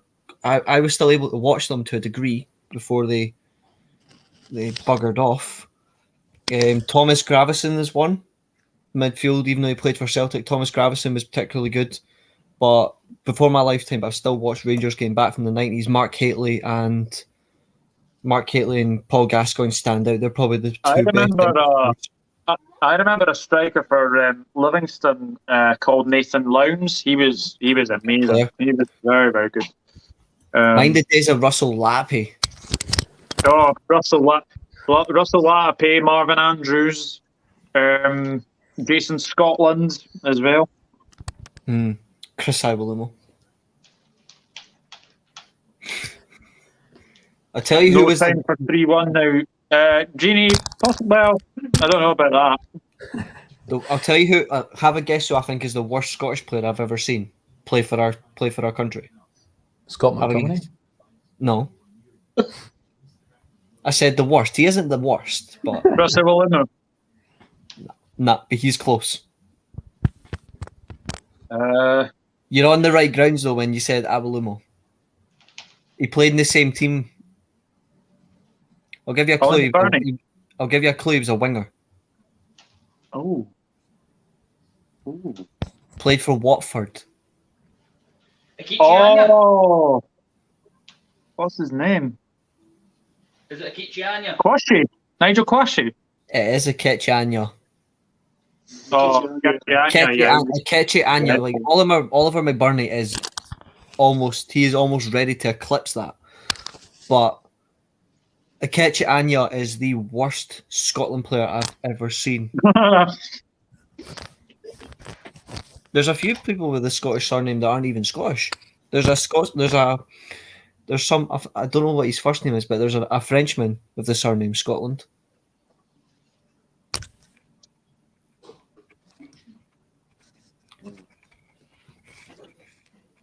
But it's been a very good game, lads. It has been a good game. No doubt. Like, there is no outstanding winner here. Oh, sorry, I thought Gravesen was English, but he is Danish. My apologies, I thought he was. But Gaza or Gascoigne or Mark Hateley are probably the two best I've seen here. Nathan's just messaged me. He says apparently he's out at the moment. Disgusting. Get him to join us from where he is. Paul, you're his dad. Get him told. That's hard. Paul's cool. Paul would probably date as well. I won't be upset with the draw. If we win the group, we'll get France, Germany, or Portugal. I hope we finish second. About time you took the weather back with you, Doug. Yeah, it's sunshine here. It's a bit cold. The weather is just grey skies here for me, but it's like it's not too bad at like in terms of skyline. We are doing. To be fair, Seamus, I think it's a lot more than passion. If you look at the way we've played, we have at times had very good spells on the ball. I think there's more than passion. I get your point, Scotland playing with passion, but I think we have actually done a little bit more. Like England have not convinced me enough, bar the two chances they've had. They've not had enough in it to say they deserve to win. I think one of two things needs to happen. I mean, obviously, I'm not expecting him to actually make subs until quite late in the game, like he normally does. He'll probably try and wait. But I think the main thing that needs to happen is he needs to actually have a rollicking of those players, and they need to pass the ball quicker because, yeah, it's just far too slow and cautious. And ultimately, Scotland, as with most sort of teams that have made it this far, they've got a system in place, and they've got obviously the capability to move across and defend very well. Sorry, Kimberly. Sorry. So basically, we are sorry. We are sorry. It's pissing down the road. I'm not. And I hope they do bring on Jack. I hope he does bring on Jack Grealish at some point. That has to come on. That has to come on. I'll be honest. I actually don't think he is. I don't think Grealish will come on. But the problem is, there was rumours that he missed training early this week for an undisclosed injury. So we didn't know that happened. So that was being quiet in the background. It wasn't mentioned as much in the media. But when I found out about at my workplace at FanDuel, they had some information when I was going through my fantasy sports feed. And I thought to myself, all right, this is one not mentioned at all. So we don't know if he will be playing at some point later in the game, because we know he's injured towards the end of the season, that Aston Villa were very, very careful of playing him too much. So I don't know what Southgate will do with this one. Would you make any changes, Reece? I would. To be honest, I know it's a bit of a risk, but I would consider like a midfield change. I don't think John McGinn's going to last 90 minutes. I think he's been brought down 2 or 3 times already. Yeah, it doesn't look good. He's on a yellow as well, isn't he, for the descent as well? Yeah. But so far, I generally think it's not been. Even though you've had more possession, you have not done enough with it. I think we have actually done better, but it just comes down to what you do in this game. It could literally just be that one chance that decides the game. It's going to be really interesting. I still think we can nick this game, but it'll have to. Is Ryan Kent injured, or does he not? Ryan Kent's English. He's English, but he's not. Ryan Kent will never play for England. No, he won't. We don't know. So even if he was in the Leeds team as a starting left winger, he would not get picked for England. I don't listen. I think that Leeds interest thing's gone for a long time. We're not going to get it. I think where we finished last season, I think there's more quality we can get down Ryan Kent, and I feel that we're not going to go for it. I think he's going to be at Reece quite a lot longer. So there's no point in that. Southgate's pick for the first match told me that he fears Scotland more. Yeah, I would say that. I'll say this, right? With respect to your response there, Carl, I completely understand where you're coming from, but just picture how interesting your front. Well, to be fair, that 4-1-4-1 is fake. You do play that 3-3-1-3 formation, which is absolutely lethal. I think Gilmore will last 90 minutes. Yeah, I actually looked at how good your team would be. Consider this as your front three: Rafinha on the right, Bamford through the middle, and potentially Ryan Kent off the left, because you could still technically sign him from Rangers. Yeah, we could, but I think this is going to be close with the Jack Harrison deal was going to be permanent. So it's going to be interesting what we do if we do get Harrison on that £10 million deal. If not, we might go get Ryan Kent. It is a bit of a tough situation. You will need to spend around 20 million though for Ryan Kent. You will need about 20. 20 million, at least, 20 million. It's just about quality and quantity for us this coming season. And I feel like we do need a striker to back up Bamford. I think Rodrigo's will be more in the midfield, replacing Pablo Hernandez, more tight role. But you're right, it is going to take 20 million to get Ryan Kent off, to our club. But who knows? I think we're happy to even players from 1 or 2 clubs in the Dutch league. So we will wait and see. But it's going to be a question of when, if we get Ryan Kent. I think Bielsa will probably give up, but we'll go for it numerous times. I think Bielsa's not that type of manager that will keep begging to get him. I think Bielsa will move on to other targets. So I think it's about 5 times what Victor Otter said the other week on the Phil Hayes show about it. So I think we'll see about the Kent situation, if how that will drag. I get you. I'll say this now, in the summer, you need a top goalkeeper ahead of Meslier to keep him going, and you need a commanding centre-half. Yeah, I agree to that. We do need a command goalkeeper. Meslier, don't get me wrong, Meslier had a good season, despite him being only 21. And yes, he's got a lot to learn, you know. But I feel like because with what's happening with Casillas' situation, it's going to get Casillas off the books is more important. If we can't get Casillas to look bad somewhere, Meslier will have to start. So that's the question. Hopefully we can get Casillas off to what happened with the Reece situation 2 seasons ago. So I was speaking the other day to I was speaking to a Man United fan the other day regarding Leeds, because obviously we were just talking about the first game of the season, and I was speaking about what Leeds can do, because I don't think Rodrigo is the best option as a backup striker. No, and I literally went, and he agreed with me on this one. The perfect striker to actually work around with Bamford to properly compete with him plays for Southampton. Yeah. Danny Ings and Patrick Bamford would be lethal for Leeds. They would be. It could be. And that's the thing. But I think I talk about the Rodrigo. We know he was not going to be the backup striker. I think what Leeds was looking at the time, because of his age, because we knew Hernandez was not going to stay on with us the end of the season. So we knew that was going to be the case. I think that they knew it was kind of a long-term replacement. Rodrigo was a long-term replacement for Hernandez. That was the key one. We do need to get a proper striker, backup striker. And I think it's going to be interesting what happens with Ings, because I know he's not signed a contract with Southampton. So it'll be interesting what it does. But we'll be also trying to accommodate both of them up front. It's going to be a tough one, because, you know, Bielsa is not the person and you know quite well, Bielsa does not want to change to put one for it. He'll keep the same structure, play his way. But there is a certain point we do need a backup striker. That is quality as well. Yeah. And I think that is going to be interesting, some of what we do with the 5 players we do. But we do need another centre-back. I think with, you know, Llorente, you know, he came good in the end, but he had a tough season. Don't get me wrong. You know, so that we do need to improve. It'll be interesting to see the targets. I know we need a left back, because with Alioski's future, we don't even know what's going on. We gave him a contract extension. He's not signed it yet, so that's going to be discussed after. I agree. You know who I think you are going to sign, though? You know who I do think you are going to sign? And I think this will be completely out of the blue. I think you're going to sign Odsonne-Edouard. Because we thought he was going to go to Leicester have pulled out.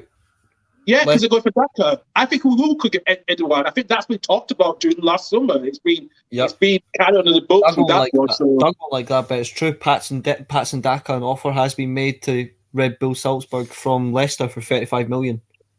Yeah. Mm-hmm. And I think that would be the signing of the summer.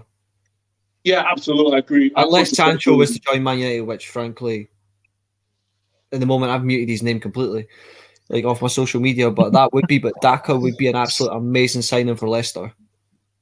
Yeah, it would be as well. Yeah, Can we have the Iron Brew instead? Yeah, I think Edouard could be one of the possibility.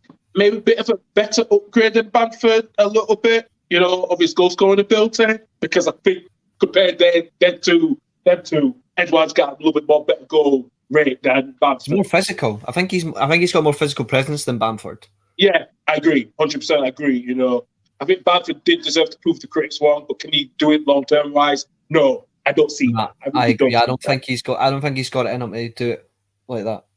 No, absolutely not. So, well, like I said, it'll be interesting to see what happens at Ellen Road, and we'll get the right players as well, the right fit. And it has to be good players as well, because the left back needs a huge upgrade, because we're buying Douglas Goldie and so forth. And then but I think we know we have to cover the certain areas that we need. So, but I feel like, you know, if he actually walked to Coward first, you know, if he did not get promoted, he would be sold to a Premier League club by now. So it'd be interesting to try and keep Coward first, you know, in that squad to make him happy. So we don't rely on him too much. So Rodrigo de Paul's now going to Atletico Madrid now. So that is done and dusted. So we need to find a like-for-like replace cover or similarities to Phillips. Looks like no changes at half-time for Scotland. So guys, as we are going into the second half, we're going to do it around the chat just now. Do you stick with your current score predictions? Do you think there's going to be a change? I'll open up to the chat as well. I'm still sticking with I'm going to go with Scotland 1-0 now. Fuck the 2-1. I'm going Scotland 1-0. I'm sticking with 1-1. I will stick with 2-1. 1-1. Andy? I'll go 1-1. Are you still sticking with 2-1? Yeah, I'm still sticking with 2-1, just about. I just don't see any change with that one. If it does finish 2-1 to Scotland, though, I will buzz. Hell's going 1-1. Dave's sticking with her 1-1. Dave is also saying 1-1. Kean's saying 1-0 Robertson. Okay.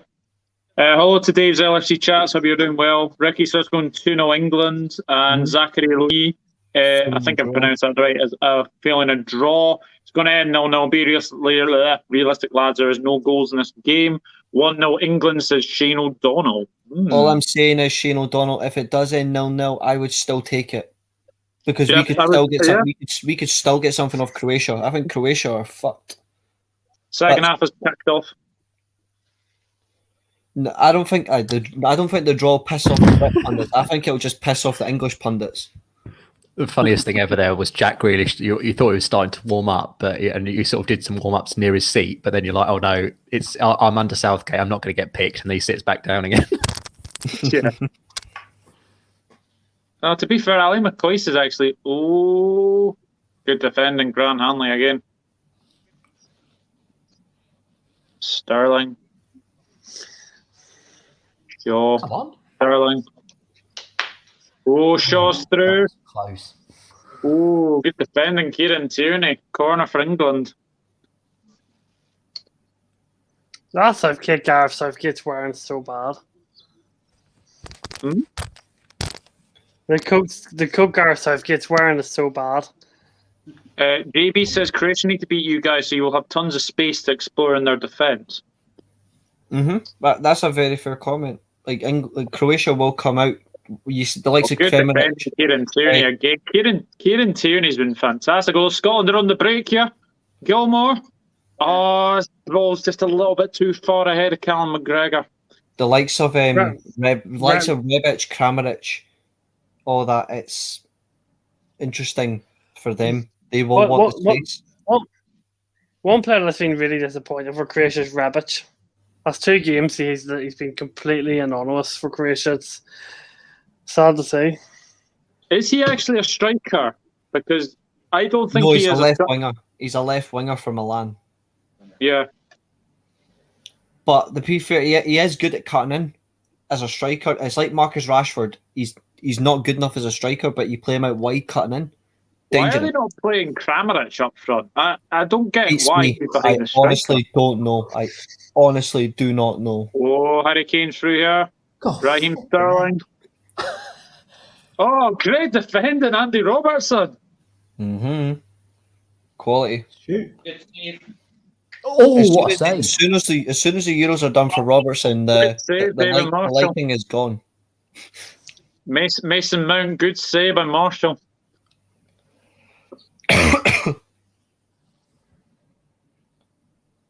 That's great. I play Lovren up front over Rebic. I've never seen it in that guy. I play Lovren up front over Rebic. I've never seen it in the guy. Yeah, Rebic is a striker, isn't he good enough? You play him out wide, that's where he is dangerous. I have to say, one thing I will say, I don't know if you saw watching him, but whoever in the right mind decided to set Lovren and take that free kick, I honestly, I don't understand how Lovren was given that free kick. I'm gonna be honest with you, Josh. The last time I saw Dejan Lovren take a free kick or a shot from about 45 yards out was against Aston Villa in the FA Cup at Wembley, where we lost 2-1. Yeah, that was an interesting game. Yeah, and then Aston Villa went on to lose 4-0 against Arsenal. Oh.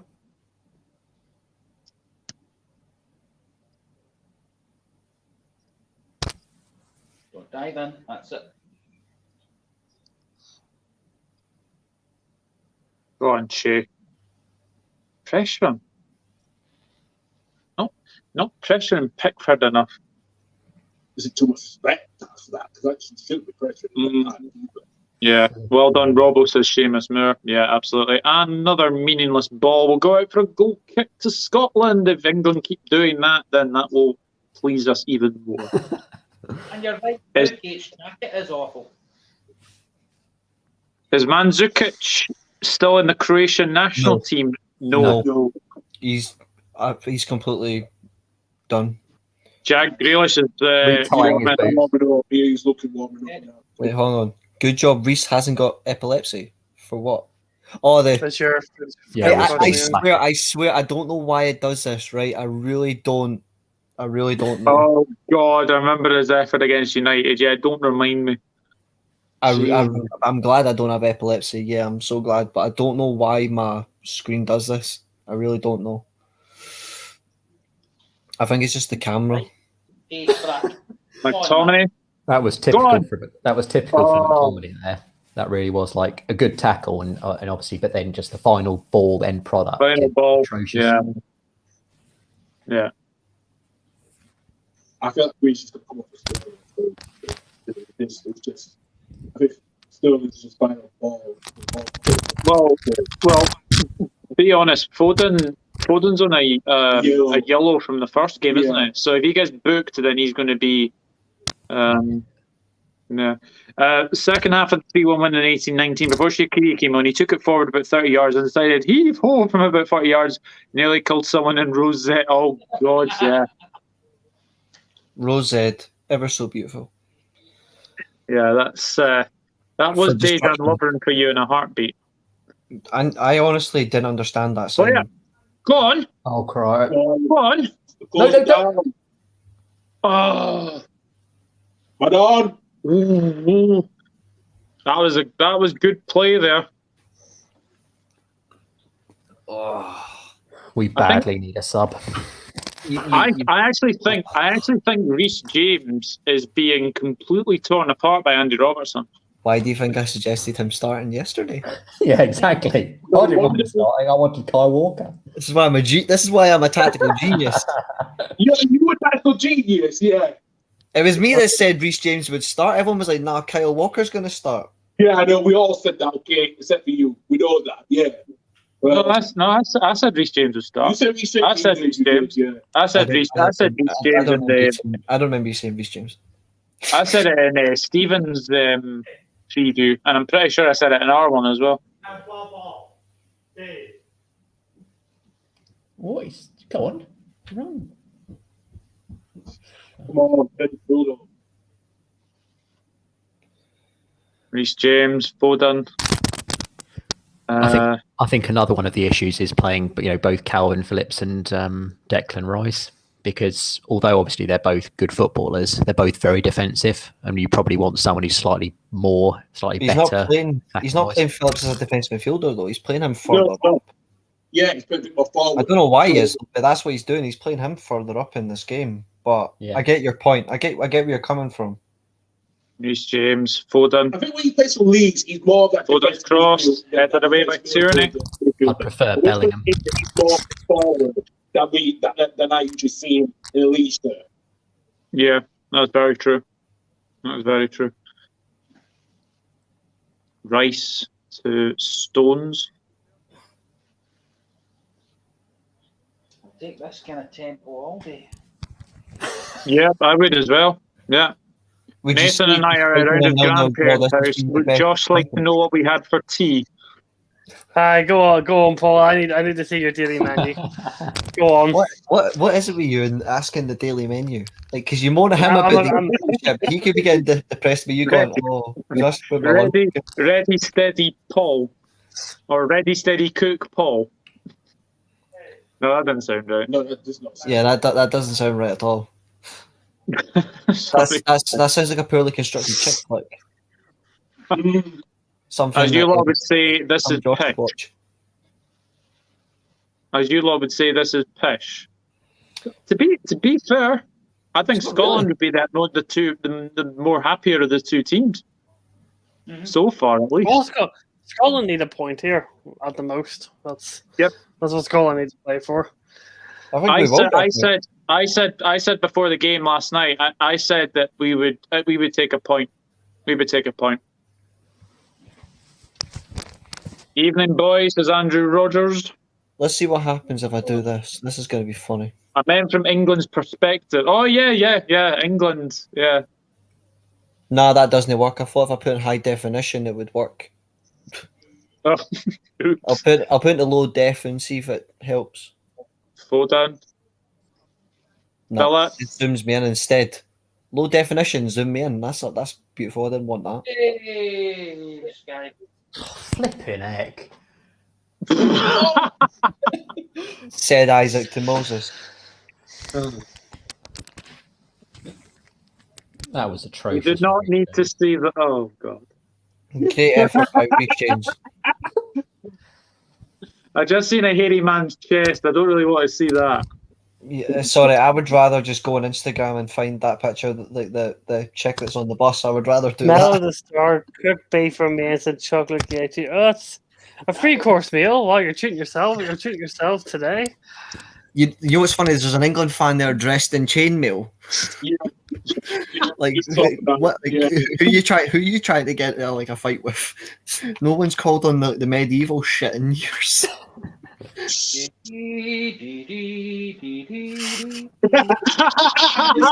think what I was trying to do. Yeah.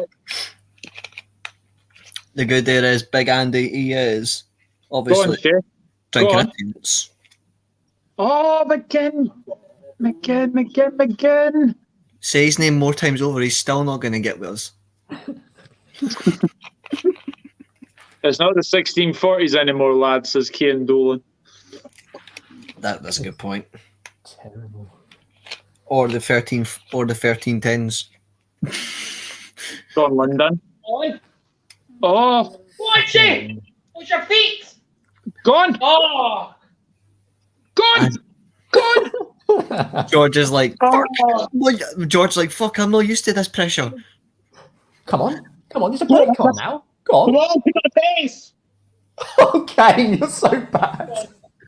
Come on. George's reaction is so priceless. Go on. Oh, you're so bad.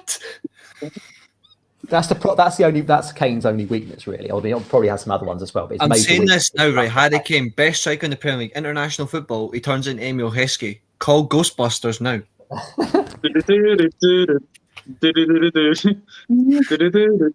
Ghostbusters. That was a good opportunity for Che Adams, wasn't it, as well? It was.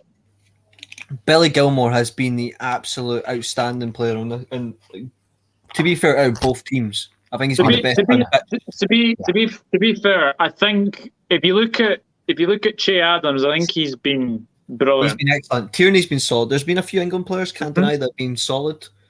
Foden, Yeah, the two centre backs have been pretty good. Foden free kick. Oh, that's great defending again from Grant Hanley. Fantastic. No sign of a sub from Southgate as usual. Southgate. Come on, Jack. Are you Ollie in disguise? Oh, yeah, Ollie. You know what's funny? If Jack Grealish signed for Man United, George would be all in. I guarantee if Jack Grealish signed for Manchester United, he would be all in.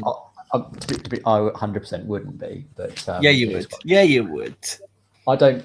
Just picture your left flank without getting all turned up a notch. Just picture this: you got Luke Shaw and Jack Grealish, or you've got Alex Telles and Jack Grealish. You would be bouncing. You would be like all in all day long. Yeah, Jack warming up. I saw that, Hella. Saw that. I still think we need, as we know, we still need so many other positions as well, don't we? I mean, We need the league coaches before we do it. Before we need the league coaches as well. Donny van de Beek. We definitely should have done that. Yeah. So just to make you guys aware that Mr.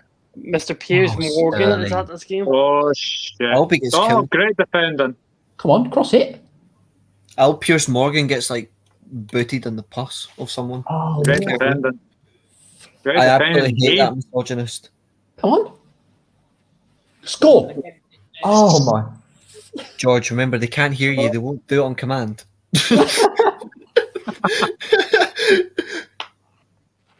Although to be fair, come on, you bunch of Go on. gobsnoppers. Go on, London. Oh, good tackle. Calvin. Did anyone hear Grealish's interview earlier yesterday? He said he's never heard of a. No, it was an encyclopedia. It was an encyclopedia, Ricky.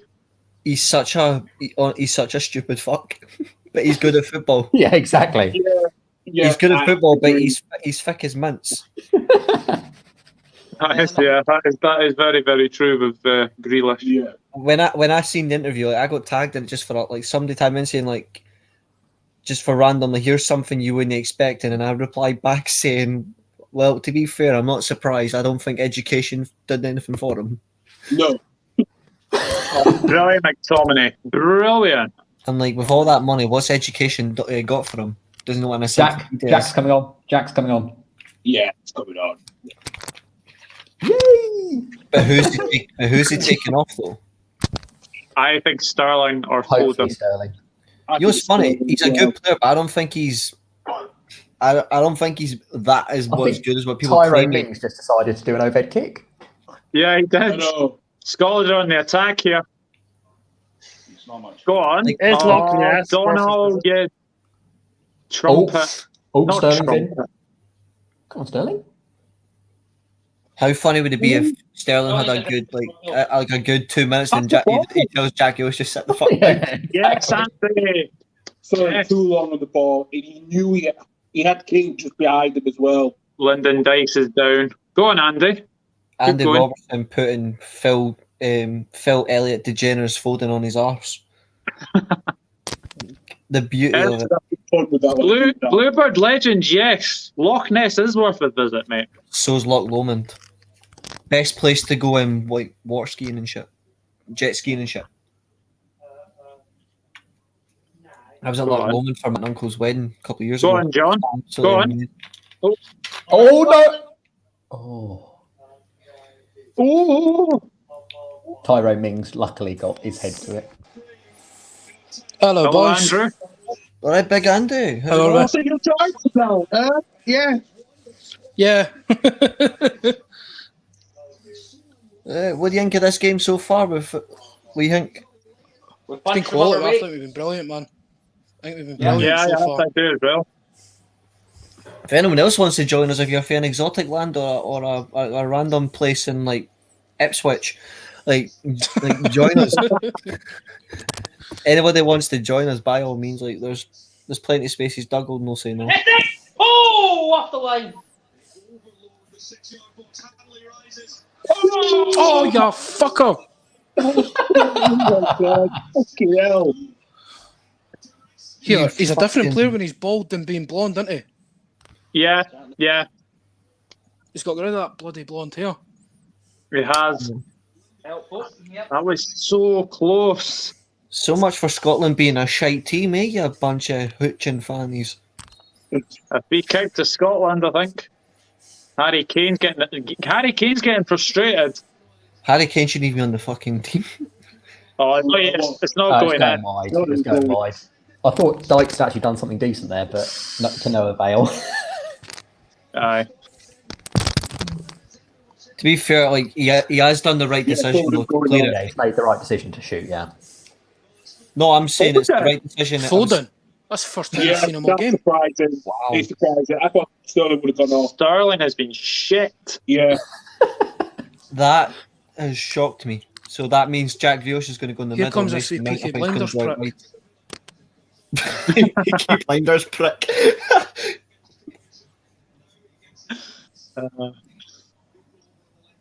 Go on, Callum.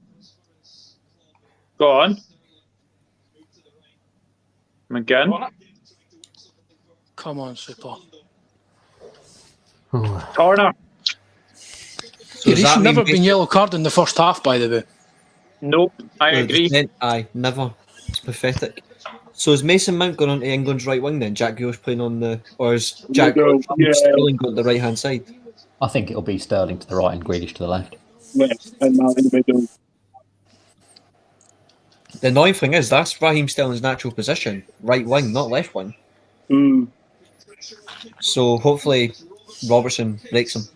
Oh, the wee he T-Rex shot got his him, hand got to it. Yeah, short arm got to that. More like short arse. Here, what's the haircut all about? What's he trying to be? Beckham for 98 with the curtains? Probably. Except he all can't. about? He just can't pull off, can he? Oh, Fucking. Now, you know who he does? His face Sunderland, man. What are you expecting? Yeah, that's true. Yeah. That's a good point. Horrible Mac and prick.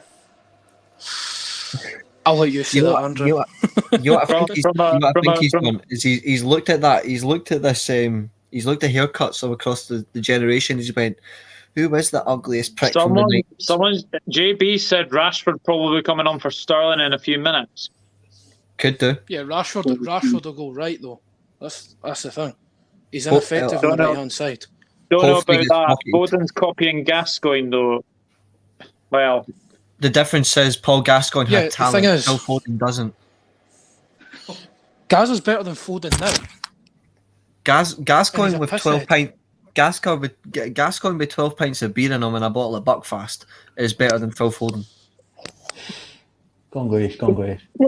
Bloody hell. oh crap, trouble. Grealish. Corner. You all say this now. Rafinha is better than Phil Foden. Yeah, I Leeds boy. agree with that one. Yeah, Leeds boy, 100%.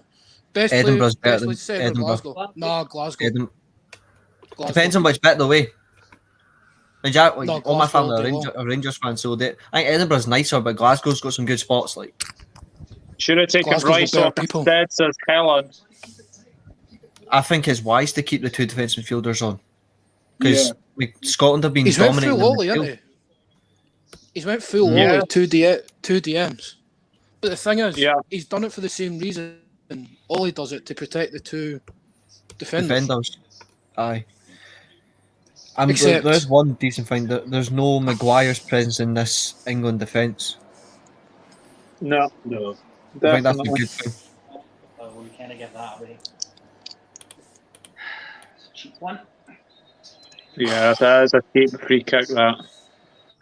Scotland's only running away with the ball to waste some seconds. Yeah. We don't need to waste time. Usually the ones that are under pressure. Yeah, because we're just giving too much respect to it for the last 66 minutes. You know, we should not be doing that. But Carl, just remember that stat I told you about using major tournaments. The last time you beat a proper team in knockouts was the 66. yeah, I'm not gonna disagree with that so much because we haven't been good at it in the recent, against big teams. So That's I can't true. argue with that one. The German team in the final. Yeah. German Same team team they in lost the, in. did they beat the Portuguese? En route Yeah. to the... Yeah, No, we do. No, they did. Sorry, they did. Aye, that was a very good Portuguese team. Eusebio. That was a up front. Eusebio. Yeah. I'll tell you a decent team that actually did. I'll tell you a team they actually did beat in a Sterling. knockout stage that was actually. Who was it that they Sterling, Phillips, Mings, away from Che Adams. Funnily enough, the only time England have ever got past the last 16 in my lifetime was the World the Cup World there, Cup was it 3 not? years ago. World Cup 3 years ago. They've 2010, never got past yeah. that. That's the furthest they've got in my Helen lifetime. thinks it's going to finish goalless. Oh, there's a chance. If it does finish goalless, honestly, I will. I Oh, will take brilliant it. McTominay. But we deserve something. We deserve 3 points. Not to wind up George, but just saying the truth, we deserve the 3 points more. Here, look, Shaw's forms. It's like it's 2 years ago at United just now, though, playing for England. Yeah. It's like watching he 2 hasn't- years ago at United. He hasn't been good. Like, as a Shaw fan, I'm kind of glad. Oh, yeah. Oh, I'm the same, man. I'm the same. Here, Doug, at least you've got some ammunition to go back in terms of who's played better in this game, Robertson versus Luke Shaw. As a Luke Shaw fan, I'll take him at United any day, but international football, I need to back Robertson. Yeah. Robertson has been so much better than Luke Shaw. I've got to Oh, I'll tell you Grealish one is thing. through here. Tierney's better than both of them. Here's Adams. But Tierney at least can play as a centre back. Here is the man. Comfortably, Andy he can do Robertson. it better. He can do centre back better than Luke Shaw can. Oh, McGinn has been brought down there. That's the 5th time he's been brought down in this game. Yep. And I think it was blooming Mings that either Mings or Phillips that did I hate that wee prick. I think it was me. Just, yeah. Zlatan should have actually cracked his skull when it hit him properly. I remember that day as well when he stood on him. He should just Jesus actually Christ. just cracked him. Oh, Should have got Mings full cannon on shouldn't his be a ass. footballer. Mings shouldn't be a footballer. He'd be good in the UFC. He'd be good in the UFC. At least he knows how to dish that out. But as a footballer, no, he shouldn't be. He's too dangerous. Why did Villa pay over £25 million for him? For what? He could have got someone better than that for half that price. Yeah. Go on, John. Go on. Yeah, but Go on, Andy. Villa were throwing shit at the ball to see what happens. Yeah, Tierney. You know what's actually been good about this game? I don't know if many people will notice. See, in terms of Scotland's midfield, it's not just been about work rate tonight. It's been a lot of technical play. It's been very good technical football by Scotland in the midfield. I think we're passing the ball better than England. You are, actually. I'll give you that because, So far, be honest, so far, man of the match, even though it's 70 minutes in, for me, it's Billy Gilmore. Yeah, I would say that. Or maybe Robertson or Tierney. Tierney's been brilliant as a centre back. I'm glad he's playing because if he wasn't playing, we would have lost this game. Oh, sorry. I don't feel comfortable with Mings at centre back long term for England, is what I'd say if I was patriarchal towards England, says Ricky Swift. I'm honestly surprised that Tarkowski I'm of the in opinion team. If you're going to play another centre back next to Stones, I'd play Ben White. I think he's the best other option. He's a good defender, but not worth 50 million. Not worth 40 plus million. No, I'd say he's a 30 million defender at best. I don't. That whole 50 million thing is nonsense. Arsenal aren't affording 50 million. Come on. No chance. They're still paying bloody Pepe off.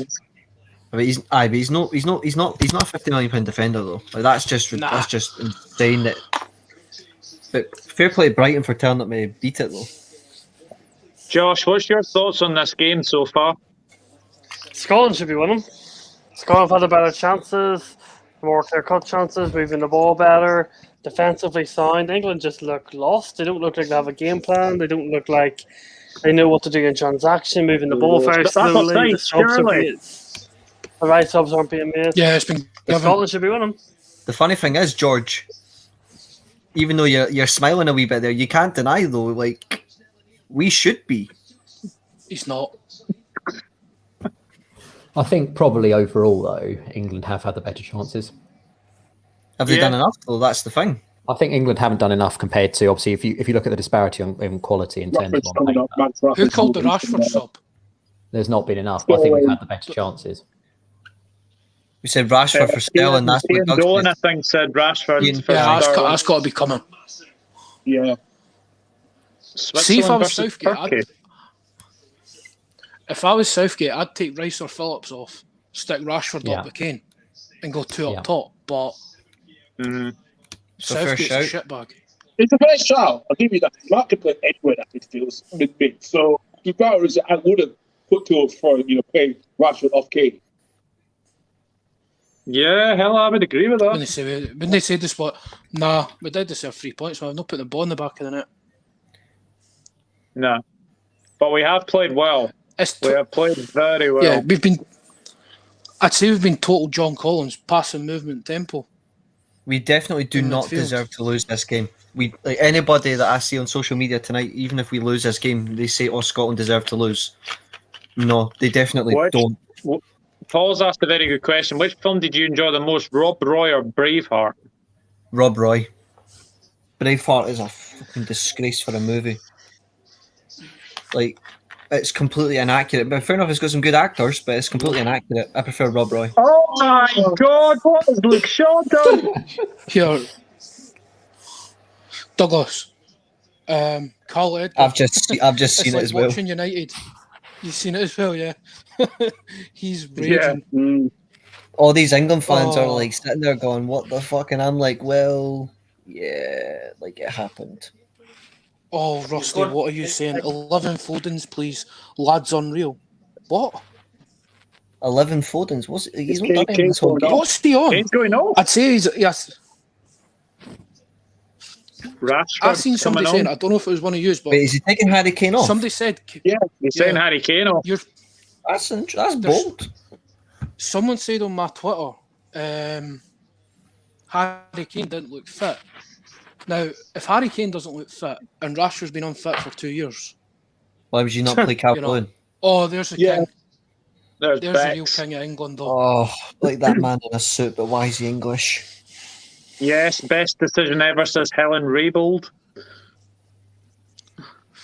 He's the only English player I've ever actually liked. Respectfully. Him and Rooney. Aye. Him and Rooney. That's a foul. Here. How is Sterling playing the whole game? He has been terrible, says GB. I absolutely agree with that. You know what I reckon's going Because to he's happen? got. Raheem Sterling's going to play centre forward now. It won't be Rashford, I reckon it will be No, Sterling. he's off the right. Rashford's went down the middle. Middle, yeah. Oh, There's there he is. Sark. Why not bring Cavalier on? He's a decent... You know, Sir Alex shout, Ferguson at Calvert-Lewin Wembley. up top. Sir Alex at Wembley, eh? Like the joys. Calvert-Lewin and Rashford should have started up front. I like Dykes has won a header. See in a 2. See in a 2, that wouldn't be that bad because you've got Rashford who can do the playmaking side as well, and Calvert-Lewin running in behind. You actually think about it, like that's similar to our front two. Adams and Rashford are a similar type, except Rashford's got the more quality. They're the exact same. They like to drop deep and pick up the ball and run with pace, and then you've got like Dykes and Calvert-Lewin with the physical presence, polar opposite. Yeah, I see what you mean. Jack Grealish is going to do his routine diving shite now. He's a very good player. Do you want to know something? He is. That's I won't an deny that. incredible But he does dive a lot. I'm sorry, like he does What's he dive a doing? lot. What's he doing? No, he's Oh, not taking off. Gilmore off. Why are you taking off our best player, you fucking bald clown? That's a risk. Steve Clarke doing? I think Billy Gilmore's had a very good game for Scotland tonight. Oh, you bald bastard! He's been the best player in the whole fucking game. Yeah, he has. 76 minutes gone, 14 minutes left. England 0, Scotland 0. What are you guys saying in the chat? This is going to be a draw now. 0-0, yeah. This honestly has been... It's definitely not been an absolute whitewashing as English fans claim it was going to be. Favourite Scottish bands? Biffy Clyro. Definitely not the Proclaimers. Sorry. No. Don't like them. No. Didn't like them. You see, hit my particles with Biffy Clyro as well. So Biffy Clyro are my favourite Scottish band. They're just unreal. We seem to have lost Mr. Rogers, but I'm pretty sure he'll be back very soon. Aye. That's surprising. I am genuinely surprised Armstrong go on, Shay. has come on for Mistake by Gilmore. Mings. Here's Adams. Like even like I would have taken off like Armstrong. I would have taken off if you want to be Armstrong, take off McGinn. Brilliant by Phillips, brilliant. If you're going to take Not off, good pick by Pickford. if you're going to bring on a midfielder, like take off McGinn, who is he's been attacked left, right, and centre. Oh! Technically, 3 out of 5 of AC/DC are Scottish. They're in with a shout. That's a good shout, actually. Steve Clarke, by the way, today he has got this game. He has got the perfect game plan for the game that should have happened a couple of days ago. Yeah, exactly. If Adams had just been a little second slower, let's say that in the nicest way. If he was just a second slower, he was scoring. I reckon that bounce, if he had timed it just a little bit better, like a second slower on that bounce, he would have scored. Right, Armstrong, don't pass the England player here. Thank the Lord. Just for copyright, guys, try to keep your volume muted or low. It's just so nobody gets busted. You know what YouTube are like, the clowns. Yeah. 12 minutes to go. England 0, Scotland 0. Oh, Sterling get up, Sterling! Sterling trying to, you all love there. Sterling trying to claim a penalty, and the referee's like, jog on. Get up, you diving prick! We're not doing a VAR check. Douglas, this is so funny hearing you go full. I know. We never see you much do that Sterling quite a lot. So He hasn't done anything to him, the fucking donkey. Get up.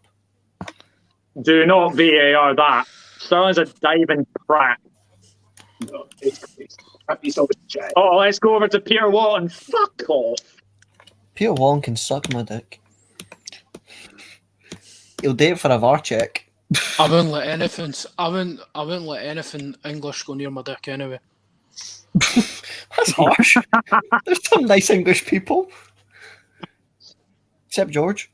Go on, Andy. Yeah, Go I'm on. only George. Me as well. And you, I forgot. Love you, Carl. Go on.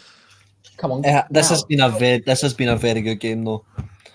If you're a neutral and you don't support Scotland or England, you're just a neutral. This has been a very good You game. need getting this bit on for Dykes. Scotland have had 5 shots in the second half, 10 overall. England have 5 shots, 9 overall. Mm-hmm. Yeah, I would bring on Kevin Nisbet as well. I completely agree with you. Yeah, I would bring him as well. Now's the time for his play. No, don't say John Fleck. Josh, I'm gonna get the plane to Ireland and I'm gonna absolutely beat your face in. If you say John Fleck one more time, I'm coming for you. 10 minutes to go. England 0, Scotland 0. I'll say this now. Steve Clarke has done a masterclass over Gareth Southgate, even though it's 0-0. Yep, I would agree. Favourite Scottish comedians: Frankie Boyle, Kevin Bridges, Billy Connolly's the GOAT. Oh yeah, Are you guys? absolutely. Are you guys? Come on. Are you guys surprised? Are you guys surprised Sancho isn't on the pitch? No. Yes. I don't want him on the pitch. Don't want him on the pitch. This Just isn't keep him fit for United next season. Go on. Go on, Stuart. Go on, Stu. Go on, Shay. Come on, my boys. Here, Go on, Callum. Corner. Come on, my sexy bitches. Corner. Come on, John. Remember, I did say if Che Adams stays on, I said Che Adams is going to score the winner in the 91st minute. Very exciting match, and normally not awake at this hour on a Friday, says Hella. Doesn't take much to do a masterclass against Southgate, though, says GB. Depends on who you are, though. But I've said it on every watch-along I've been on. Che Adams, I've said on every watch-along, I've kept consistent. I said Che Adams would score the winner. So if he scores now 10 minutes sooner, like, roughly, I would still be like, I watch it. That top won't be on. Reece, you'll be running around that room. Oh yeah. And I've got grey cottons on as well. I've got grey cottons on as well, so it'd be the girls after you. Exactly. Killer. Why the killers? The killers. There's another one. No.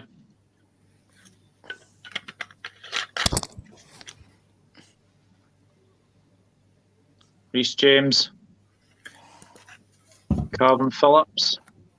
He's not had a particularly Douglas, strong this game ain't FIFA, by the way. No, it's not been his best. No, it's not his best. Yeah. He's still a good player. He's still a good player. Just this has not been a good game for him. No, I'd have Reece him at James. United. Reece James. Nah, Reece James. That's what I'm talking about. All right, he's class, man. Reece James I rate hasn't him, been man. great. Calvin Phillips is a decent player, but he's not the fucking. He's not the Milan 2007 midfield regen that everyone's claiming him to be, but he's a decent midfielder. He's England and Scotland. Sterling, get. It's advantage for you. It was about Go on, Stuart. Go on. Go on, Stu. Go on, Stu. Turn in. Stewie, baby. Go on, Andy. Come on. Come on, you wee fannies. Southampton signed you for a reason. Fucking make it count. Zachary, Snow Patrol are Irish. They're not Scottish. If only they were. Actually, Snow Patrol are a brilliant band. There's a half and half. I think it's half and half, I think. I know the bass player's for Cody. The change for Scotland, Yeah, I think it looks like Kevin Nisbet. Oh, Spina. come on, Kev. If Nisbet does come on, that is. it can't be I Adams don't though. know We've what got to company keep that Adams on. Would you keep on? Would you I'm take a taking risk and Dykes play off. 3 strikers? Would you take a risk and play 3 strikers? Nah. Who you taking off? One of the midfielders? Or Ricky Swift, Snow Patrol are Irish. They're not Scottish. yeah, Gary Lightbody's from Belfast. Aye. Raheem Sterling, dolphin in a human body. Does everything bounce off him like? Tom Daly. Tom Daly in disguise. Aye. Aye. 6 minutes plus added on to go. England 0, Scotland 0. Seeing even the recent games we've played England, this is the most comfortable we've ever been. Yep. On the ball This and is- everything. We've been brilliant. We've actually done better in this game. Ref, come on! Get your yellow card out! Get him fucking carded, ref. Come on. Guarantee if that had been a Scotland player, would have been booked. That's a fucking yellow card. Exactly. This referee is a hooching wee fanny. It should be a yellow. Should be a yellow. Here comes Kevin Nisbet and Che Adams will be subbed. No! Yeah. No. Prediction, No. Kevin Nisbet scores. He puts at least 2 million on his value. But I said Che Adams to score the 3 million fucking winner. This has ruined it. I'm not bothered, right? He's going to leave Hibs after this, right? Nah, he has got to leave Hibs, to be honest. He'll come with Rangers. Haven't seen Douglas this animated before. I have. I'll tell you that. Kevin Nisbet. Liverpool winning the league, you were quite. To be fair, Kevin Nisbet. Yeah. Kevin Nisbet, he's coming off the back of a 17-goal season. Even though it's the Scottish League, it's still 17 goals. 18 goals, sorry. It's still good numbers. He scored against all the big teams. He scored against Rangers. He scored against Celtic. And everyone Scored against Aberdeen. Now imagine he had a better support act. Imagine he had some better service. Like Off time. Here we have a fully fit Scott Allen all season. We finished more clear at Aberdeen this season. We were dog shit for a lot of the season. Agreed. You know the worst thing this is the point where I'm absolutely missing the comprehension of why Ryan Gauld is not in the Scotland team. He would have been perfect in this game for all the chances we've had. Mind you, not. Do you want to know something? I don't rate him. I've seen him at Hibs for 6 months. Don't rate him at all. He's done well in Portugal, though. He's done well in Portugal, but Ryan Gauld. It's a Portuguese league, though. It's a technical league. I don't see him. You get the yellow out for O'Donnell, but where's your yellow for fucking Mings? I told you. This bald month is a referee I don't like. I hate this referee, and he's proved it as well. Like, look at that. Oh, look, it's little Jackie Grealish, the little piss take. We'll give him a yellow card for this one. That's another reason. Oh yeah. Just give. Just give the England players just no yellows. No, that's fine. I'll give Jack Grealish credit. This is what Jack Grealish does. He draws fouls, but for fuck's sake, it should have been a yellow card on Tyrone Mings. Yeah, this it should have been a fair thing, but ultimately Grealish should have been on since the start because that's the sort of thing that he would have drawn all game, and it's just unfortunate that Southgate didn't select him and obviously kept him away for so long. Mm-hmm. England fans are nervous. They're dejected, more like. Can I just say this is a prime example of why it's not coming home. Thank you. Yeah, exactly, Josh. Exactly. Because really, if they want to really do something... Go on, John. Go on. If we nick it right at the end, I swear, George, you might want to start running. Get William Wallace on. This isn't me being disrespectful to Scotland because Scotland have played very, very well here. But if England can't do it against Scotland, they have no chance against Germany, France, Portugal, Italy, even the Dutch. As much as I'm a German fan, I think it's going to be England versus Portugal in the last 16. England right now, objective, survive. Go on, London. Go on. I'll see this. See the Scotland. What's this for? See the Scotland fans. The Scotland fans and the England fans. They've conducted themselves really well. England, like in the stadium, they've conducted themselves really well. Yeah. It's my worry about what happens after the game. You've not got to worry about the Scotland fans, though. Everyone always goes on about Salah. Everyone always goes on about Salah being a diver, but Kane is worse. Only reason he goes under the radar is because he doesn't go down, he just stops playing. I'll be honest with you, I cannot remember, and I'm going to say this in the nice way possible, I cannot remember seeing Harry Kane dive. But like Salah, I do, because you see it in key games, like the Man City game, it was a clear dive. Yeah. Pete Ross, I'm England, but Scotland are the better team. Yeah, absolutely. Fair play to you for the honesty, Pete. Fair play to you. But you look at like Kane, and I don't mean that in a hot, like he's gone missing these past 2 England games. But this is the first time I've actually seen Southgate in the second half.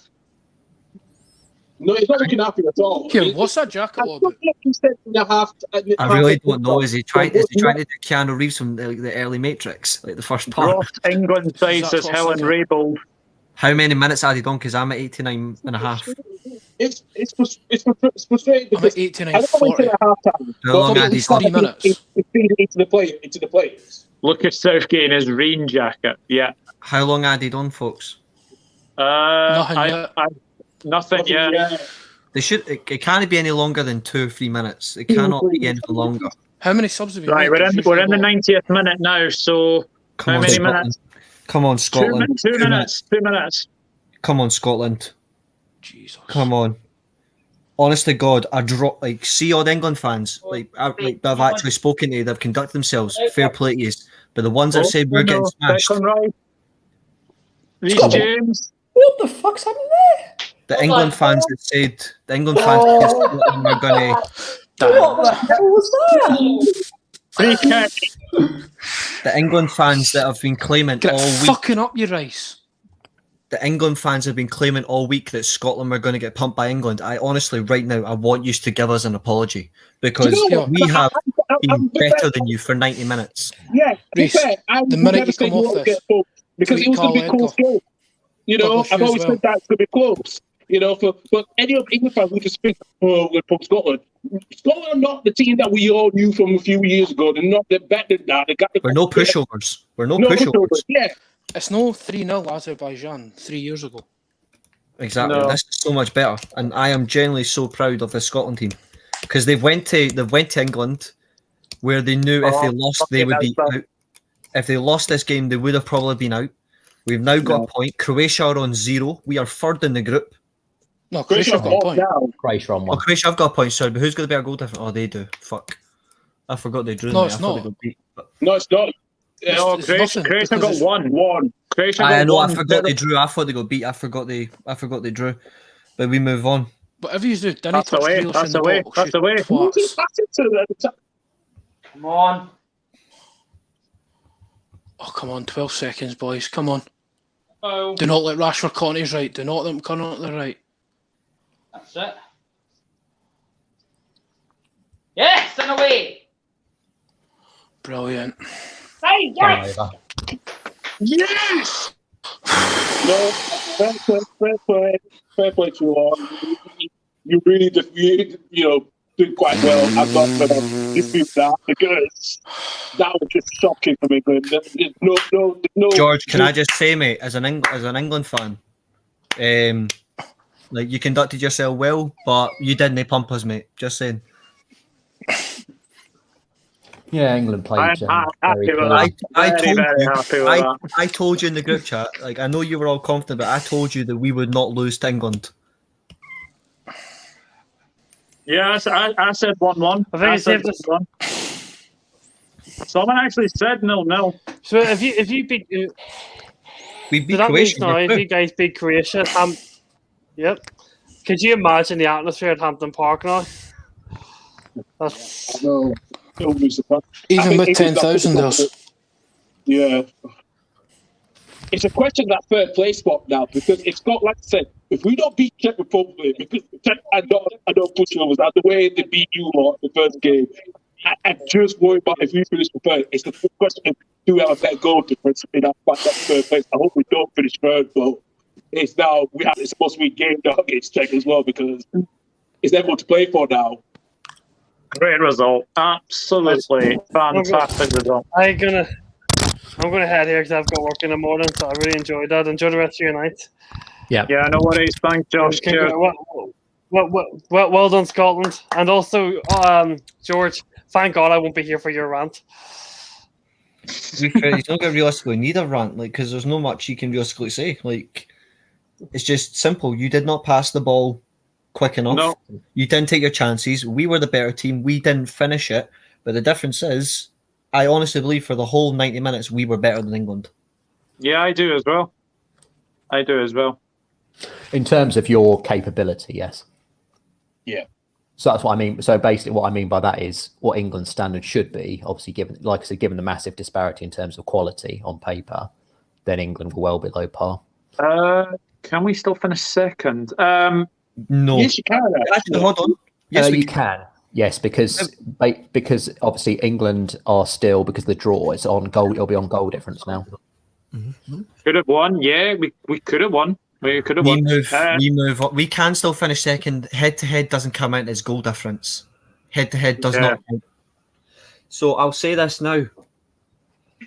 The home nations can go through. You know what's funny? If England lose their next game, they've got 4 points. England are on 4 points now. What's your goal difference? 1? It's 0. It's 1. So your goal difference is 1. If we beat Croatia, Czech Republic beat England, you could. I think you'd have to win. What would you have to win by? You'd have to. We win only by. have to Croatia. So Croatia lost what their goal difference is on 0 as well. Yeah. Their goal difference is 0. Our goal difference is -2. True. So all we need to do is put two past Croatia. Yes, and we'd have to lose by at least 1. Yeah. Mm-hmm. This is going to be so close in the final game. I don't think. Bug.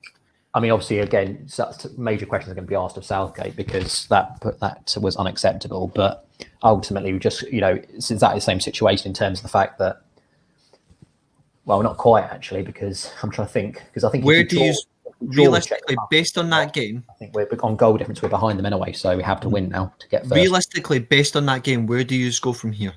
Based on outside, for me, you really do need to look at that front four because I don't think that front four is good enough. I honestly think Southgate should consider dropping Harry Kane for Calvert-Lewin in the final game. I think that's a problem. I don't think he will, but he has to. And you have to drop Sterling for Grealish or Foden because it's not good enough. And if you're going to drop Mason Mount, I wouldn't not because he's probably our key player for over the Kane and everyone else. I just wouldn't sacrifice Mount because he can make a difference in some certain ways. I just worry about it's the front three, and I think with Kane, with Kane up front, I think Kane just not be fit after the game against Croatia. Mm-hmm. I just don't know. I think it's a question now: who do you put up front? And it has to be now. Who's your attacking options? What strikers have England taken to the Euros besides Calvert-Lewin? They're actual number 9s. That's it, Calvert-Lewin and Kane. So just go for it. Make the decision. Drop Harry Kane because that's 2 games in a row. You literally have to call Ghostbusters. Yeah, I know. Yeah. That's a good question. That's a very fair question. I'll be honest with you. We've done it against slightly bigger teams before. Could we do against Croatia? It depends. We got 2-2 against the Dutch, so you scored 2 then as well. Exactly. Yeah. We could put 2 past Croatia, and Croatia could put 2 past us as well. Mm-hmm. They easily could as well. It's going to be so tight. Do I see us putting 2 past them? No, I think we could win 1-0, and I would take a 1-0 win because we could still do it. If England beat Czech Republic by at least, what's Czech Republic's goal difference on now? Because I haven't checked. +2, isn't it? So so our goal difference is -2. We have to score at least 2. If England were to put 3 past Czech Republic and win 3-0, and we win, I know. So I think it would be the fact that I'm pretty sure. Again, it is goal difference though. Head to head has no. I know that head to head has got no say in it. It's goal difference. Are you sure? Yeah, positive. Because the only reason I say that is because obviously the Dutch, not the Dutch, was it the Dutch who qualified top of the group? And there was because Portugal got through based on the goal difference. Portugal got through based on 3 draws. But the reason the Dutch have obviously qualified as group winners in their group, if there's one Ukraine, Austria, and it's head to head. I thought it was. That's what I'm saying. So that's why they're group winners, is because Austria and Ukraine, they've beaten both of them. They're on 3 points, and obviously they're on 6, which means that obviously if either of them win, it doesn't really matter because they've got better head to head against them. So like I said, it is very interesting. But like I said, I think Czech Republic, in fact, have they not qualified now? They have, haven't they? No, they're not qualified. No, not yet. So it's still open. That's what I said. This group D is still open. This draw tonight has kept it open. If England had won tonight, Czech Republic, I think, would have been through. Yeah. But it's open now. It's open. So we could if we beat Croatia, Croatia, Czech Republic are through. Yeah, and so I'm just looking at the ranking of the third place teams at the moment. So the teams who will qualify in the top 4 is Austria, Finland, Spain, and Croatia. Switzerland will miss out on goal difference, and Germany at no points will miss out as well. So it's still everything to play for pretty much Scotland as well, because like I said, it's those current the top 4 at the moment is those teams. So I said to Doug yesterday, and I said it to you as well when we were on that preview. I said if Scotland were to even get a point against England, I still believe we can go through. Yeah, I think it will change now because it will put Scotland a good chance in that ranking of first place teams or better. Yeah. So it shows that Scotland can have a chance, because look at the teams at the moment who are in the 4th place is Croatia, because Croatia has a better goal difference compared to Switzerland. Yeah, it is interesting like where it goes, but we got to go for it. Would you say, George, that results on Southgate? Yes, I agree. I would say no. Well, Southgate is to blame. Obviously, you have to look for different things, but ultimately, obviously Reece has summed it up as well, and I've said it multiple times during this game. It was just incredibly slow passing. There was a real lack of movement as well, I think, up top, and also just extremely one-dimensional. So not only with the slow passing, but also it seemed like all they did was slow pass, and then eventually they just hoof a ball over the top. And which is never going to work. And obviously the other thing that I would say is that what Southgate's got to learn is he's got to play Jack Grealish. Yeah. There's just no excuse not to play him. It's just he just offers something completely different. As you saw, obviously, is it O'Donnell who plays as your right back who got O'Donnell, yeah. Right, O'Donnell, yeah. I'm surprised Patterson didn't come on as a substitute. Can I just say, I know we criticised O'Donnell in the preview, but I thought he was outstanding tonight. Mm-hmm. I think again, he can still prove us wrong. He can still prove us wrong, but I still don't particularly rate him. Yeah, I think again it's more to do. I think if he'd had Grealish against him that entire time, it would have been a different story. I think obviously with Raheem Sterling, who was again absolutely abysmal, you've got to sort of take that into account. Yeah. He was good and solid, but like I said, Sterling was terrible. And for whatever reason, Southgate, I think we now kind of get what we already knew anyway, but we've kind of got an idea of what Southgate's ranking is in terms of his favourites. And Sterling's definitely probably almost second favourite after Harry Kane. Really poor.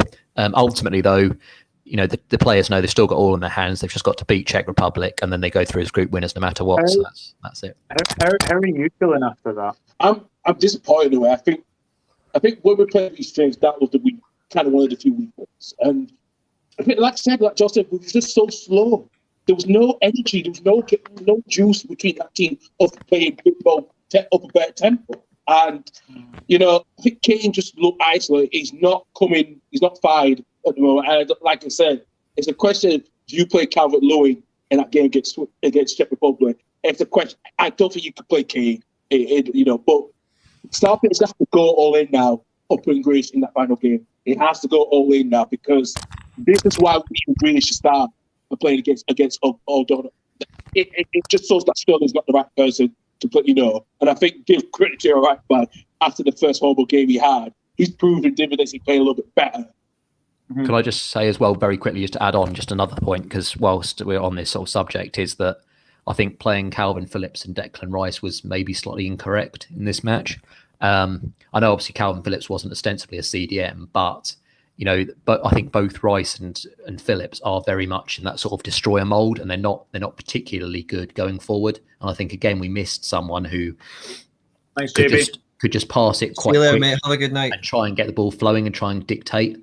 So again, I'm a big fan of Jude Bellingham, and I think maybe he could have made a difference as well. So I think again that was another major issue that we had. There were many. That was definitely another one. Yeah.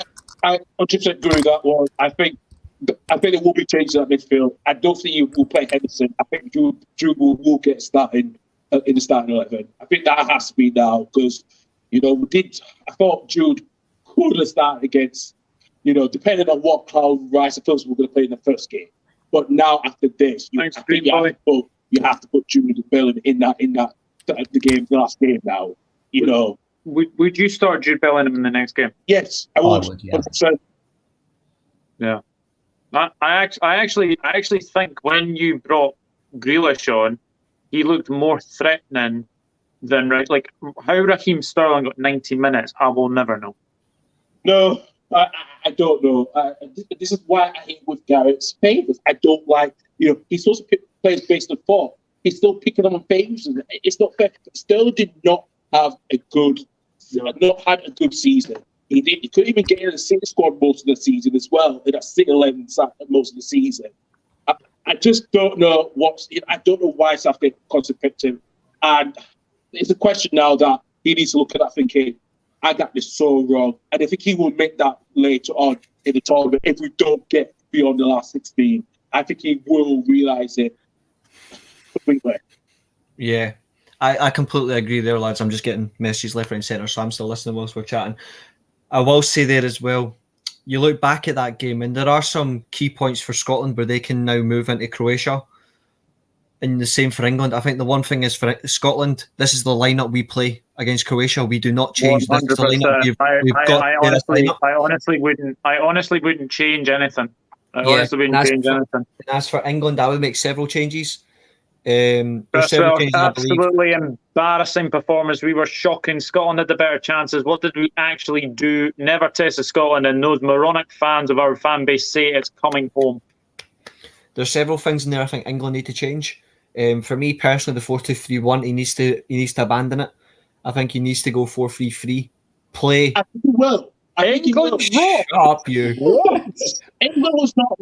From England, how were they robbed? Not wrong. What were they robbed of? What were they robbed of? Like a battering? You deserve something in the games of Chris Welsh. Thank you, Chris. Hope you're enjoying your wee holiday in Stranraer. Really appreciate his honesty. You look at that England game, I think they need to change it to the 4-3-3. I think now's the best chance. Keep the same front three. Like I think you can still play with Sterling, Kane, and Foden. And that obviously George won't like that, but he's going to like why I'm going to say it in a second. I think you could change it. Play Calvin Phillips as a box-to-box midfielder and move Mason Mount as an 8, or you play Jack Grealish as an 8 beside Phillips. You've got a defensive cover in there, potentially Declan Rice as well. Depends. Or you play Mason Mount with Jack Grealish as 2 8s, and you can rotate between Declan Rice and Calvin Phillips as a defensive midfielder. I think that gives England a more base in the midfield. My only thing is trying to get rid of Raheem Sterling. 100%. All that was missing from that game was a Scotland goal. Yeah, obviously I get your point about Sterling. He was useless in that game. But I think if you play him in a 4-3-3, he is actually effective. I don't think he suits a 4-2-3-1 where it's slightly too defensive and it doesn't suit him at all. I think the other thing, McTominay and Hanley have to come in for credit for keeping Harry Kane completely quiet. Didn't he have one header that went past the post? They bossed him completely. I'm going to put my laptop on charge because I've got 2% left and tells me I'll crash out in 5 minutes. So I'm going to put my laptop on charge. Luckily, I brought the pitch over here. Yeah, well, I have to think. We've discussed. Look, with Ryan Sterling, I don't think he played about 4-2-3-1 at City. So I don't think. I think no, definitely not. No, he played 4-2-3-1 at the start of the season as a centre forward, and he was crap. As soon as he went to 4-3-3, he went back to left wing, and he was comfortable. I'm ready to rant about. Honestly, I won't be shocked that Scotland are happy with that result. We're absolutely buzzing. You know what I really want to do right now is literally put the ITV hub on because Graham Souness is literally talking. Apparently, he is going absolutely hilarious right now for his commentary. I want to hear. Apparently, he's been good, but I'm not going to. I'll listen to him later. But you look at that game, and there was positives for Scotland. There was a few negatives. The 2 games round where we haven't scored, but it's the same thing. We were attacking the better team, and we gave them a game. And I've said that every single show I've been on. Scotland will give whoever you play. We will give them a game. And tonight, England were lucky they walked out with a point. They were lucky. Yeah. I actually think England fans will go away from that thinking we've got away with one there. Mm-hmm. How are you feeling about that? I probably will agree with you. I think it's all about second place because we're trying to avoid certainties with the first stop. It's that scenario. It's that scenario again that we did the worst stuff. Oh, see if he is, mate. Zach, if he is, Zach, this is my mission for you. Jump onto Gold Nonce's video, see what he's doing, and if he's crying, come back and tell me because I refuse to watch his crap. After start checklist, Scotland were fantastic. England's so overrated. I'm English and supported Scotland because of Robbo. Always hated England because of the egos. See that right there? That last comment, always about ego. You take some of that ego away, people would actually have that more respect for that England team, including Scottish people. We would have probably a little bit more respect, but there are some good players in that team, but there's so much ego in there that it really needs to dial down. But for me, best player on the pitch was Billy Gilmore. So before we all go, leave your man of the matches in the chat, and I will ask Karl, who was your man of the match? I have to say, it has to be Billy Gilmour. He played fantastically well. And I hope that Chelsea use him a lot more this coming season, because he can be really good technical. I have to give it to Bill Gilmour. Fantastic play for him. Maybe you had to give it an England player? I don't think I'm going to any one for that one, Smart. I really don't. It's a tough one.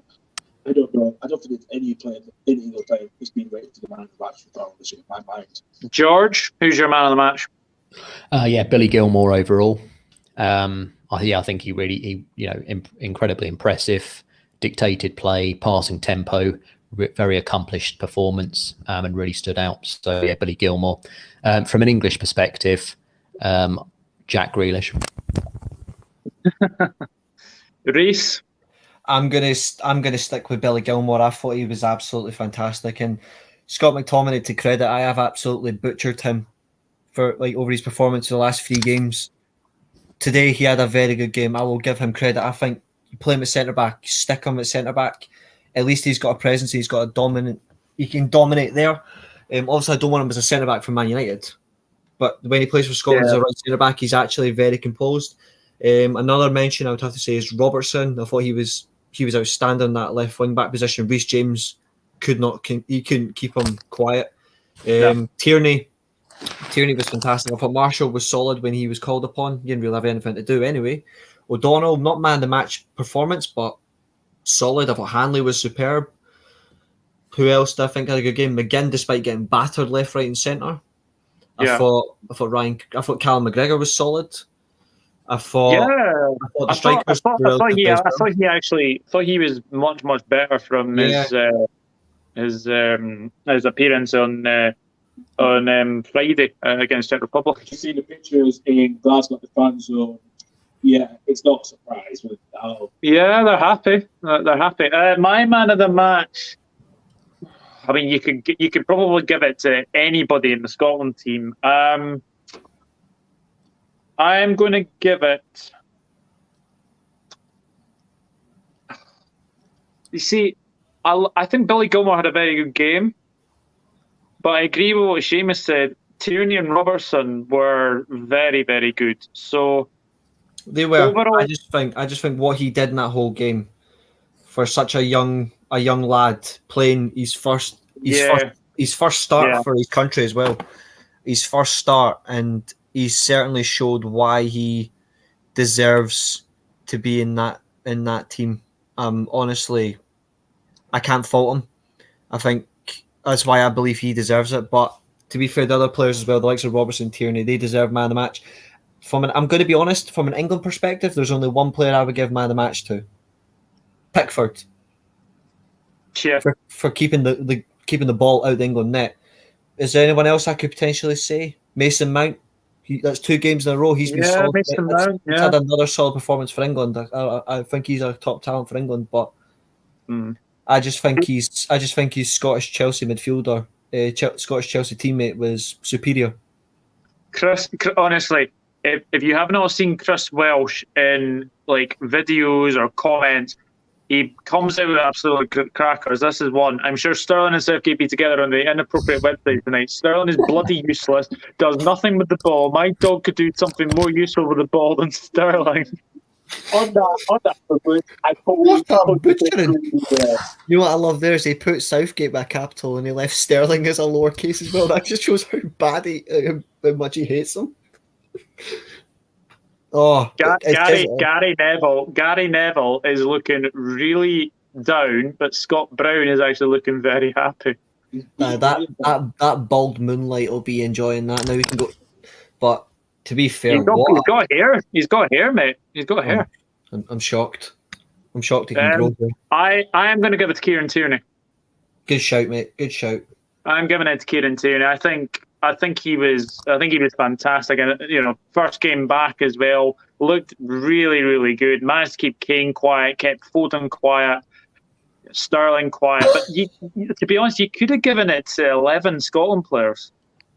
In all honesty, I agree. but Southgate couldn't run a bath, says Pete Ross. But yeah, final thoughts, gentlemen. Final thoughts. George, obviously you go into the Czech Republic game knowing that you're already through. But what does Southgate do next, do you think? Yeah, I think we still can mathematically not qualify, can't we? I think still.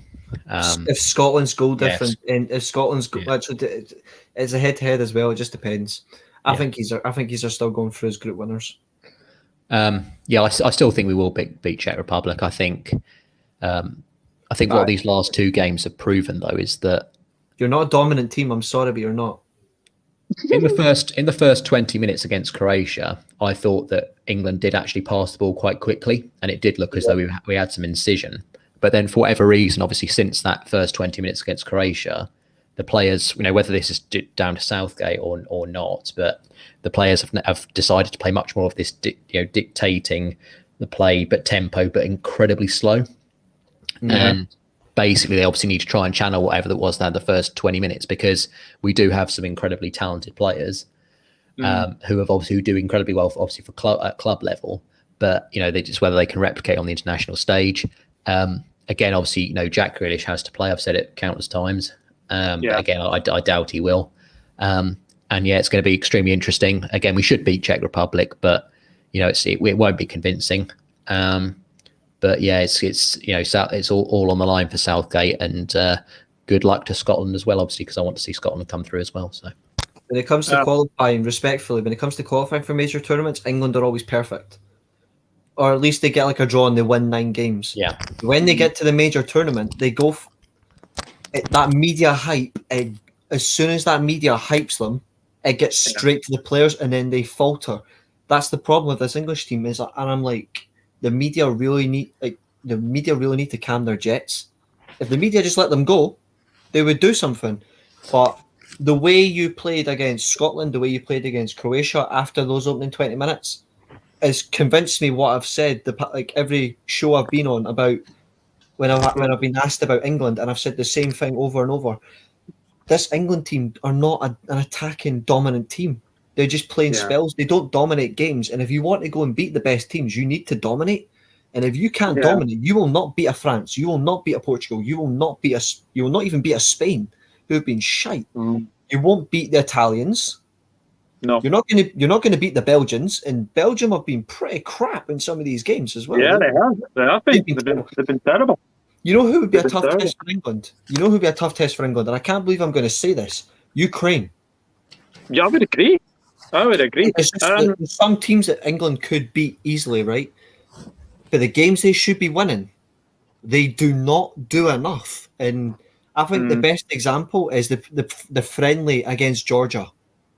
Yeah, that is a team you should be beating. And this is no disrespect to Georgia. You should be beating them at least 6 or 7-0 with the talent you've got in your team. It should be. But you scrapped it. Romania as well. That Romania game, you should have been down 3-0 in 15 minutes. Like there's no dominance to England, and I'm not saying this to like bring you down because you're English, or just wind you up because I'm Scottish. I'm saying it from an outside perspective where I'm like, it's like club football, like with Man United or like Liverpool, where you've got all these top talent players as an example, and you can't beat a Burnley convincingly, for example. Like you can't do it. You should be smashing them. And that's for England. You should be smashing these teams. The quality you've got, you should be smashing Scotland 5, 6, 7-0. And that's an honest comment. But you just do not dominate games. And if you want to win tournaments, you need to impose your team. And I don't think Southgate knows that at all. Yeah, Karl, final thoughts? Reece, after you hit that spot on, we have that sort of a really good squad, but we're just not one of those world beatables like Italy has been over the last few years. What a turnaround, or even Spain will be shy, but they can still turn it up a notch if they do come into form. I'd say for Belgium will crap, in that first half yesterday against Denmark, and then went, Witsel, De Bruyne, and them, come on, what a huge difference. We don't have that, and that's what we just don't. We don't have a game changer. We've never had that, I think it is about our egos. I think it has always been about egos for a long, long time. And the media as well, and I know the media is always, and some parts of the media can be a little bit go over the top, especially when it comes to our black players. Everything needs to calm down.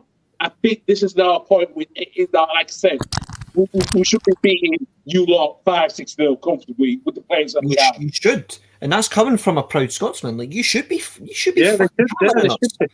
But I said it, and I said it on Doug's show last night, and a lot of people, by the way, owe me an apology because I got a lot of stupid comments from a few other people privately. I said in this game, heart would decide the result. It would be heart over technical ability. A lot of people owe me an apology. 100%. Reece, final thoughts before we go. Scotland are beating Croatia 1-0. I genuinely think we are going to. I love Croatians. I love the Croatian people, and they're absolutely brilliant. But the way they've played their past 2 games, I'm not convinced by them at all. They're playing Rebic. They're playing Rebic and Kramaric in the incorrect positions. If they don't fix that, they're not going to get anything. But it's going to be such a good game. In terms of that game as a whole, I said as well last night, if we want to get something, we have to play the perfect game. That was the perfect game. We just didn't get a goal. I absolutely agree with what Chris Ralph says. But my final thoughts are just bring on Croatia and see what happens, because a win now against Croatia sends us through. When is it we play Croatia? Is it Sunday or Monday? Tuesday evening at 8. Sadly, I'm going to miss it because I'm working. But guys, it has been a pleasure to do a watch along. Obviously, I think the Scots are more happier than the Englishmen. I think that's pretty happy to say. But the reality is, it is a draw. We have managed to get a point where I think everyone would have took 0-0. I said 1-1. Reece said 1-1. I think there were a couple of other people that said 1-1 as well. But thank you, everyone. Thoughts on Croatia? Simple. If we play like we did the past 2 games, but we actually convert, we'll beat Croatia, because we've done it against England where we should have beaten the so-called best team in the group. Yeah. They didn't turn up. We didn't score. I think we can beat them. I'm also saying that the goal for Croatia today, I think Marshall saves that if he's the Czech Republic goalkeeper. I'm just saying that. But thank you to everyone who's watched. Thank you to George, Reece, Josh, Karl, and the 2 Andrews as well. But until then, a very polite chat. Banter all round, but it's been completely polite. That's all we ever really want. No abuse. Yeah. We'll banter you. That's all it is. Absolutely. But Scotland outclass and embarrass England after a goalless draw at Wembley. But we'll see what happens on Tuesday. A huge game for Scotland as they play Croatia. Good night. And Scotland go home with a point. See you later. Bye-bye.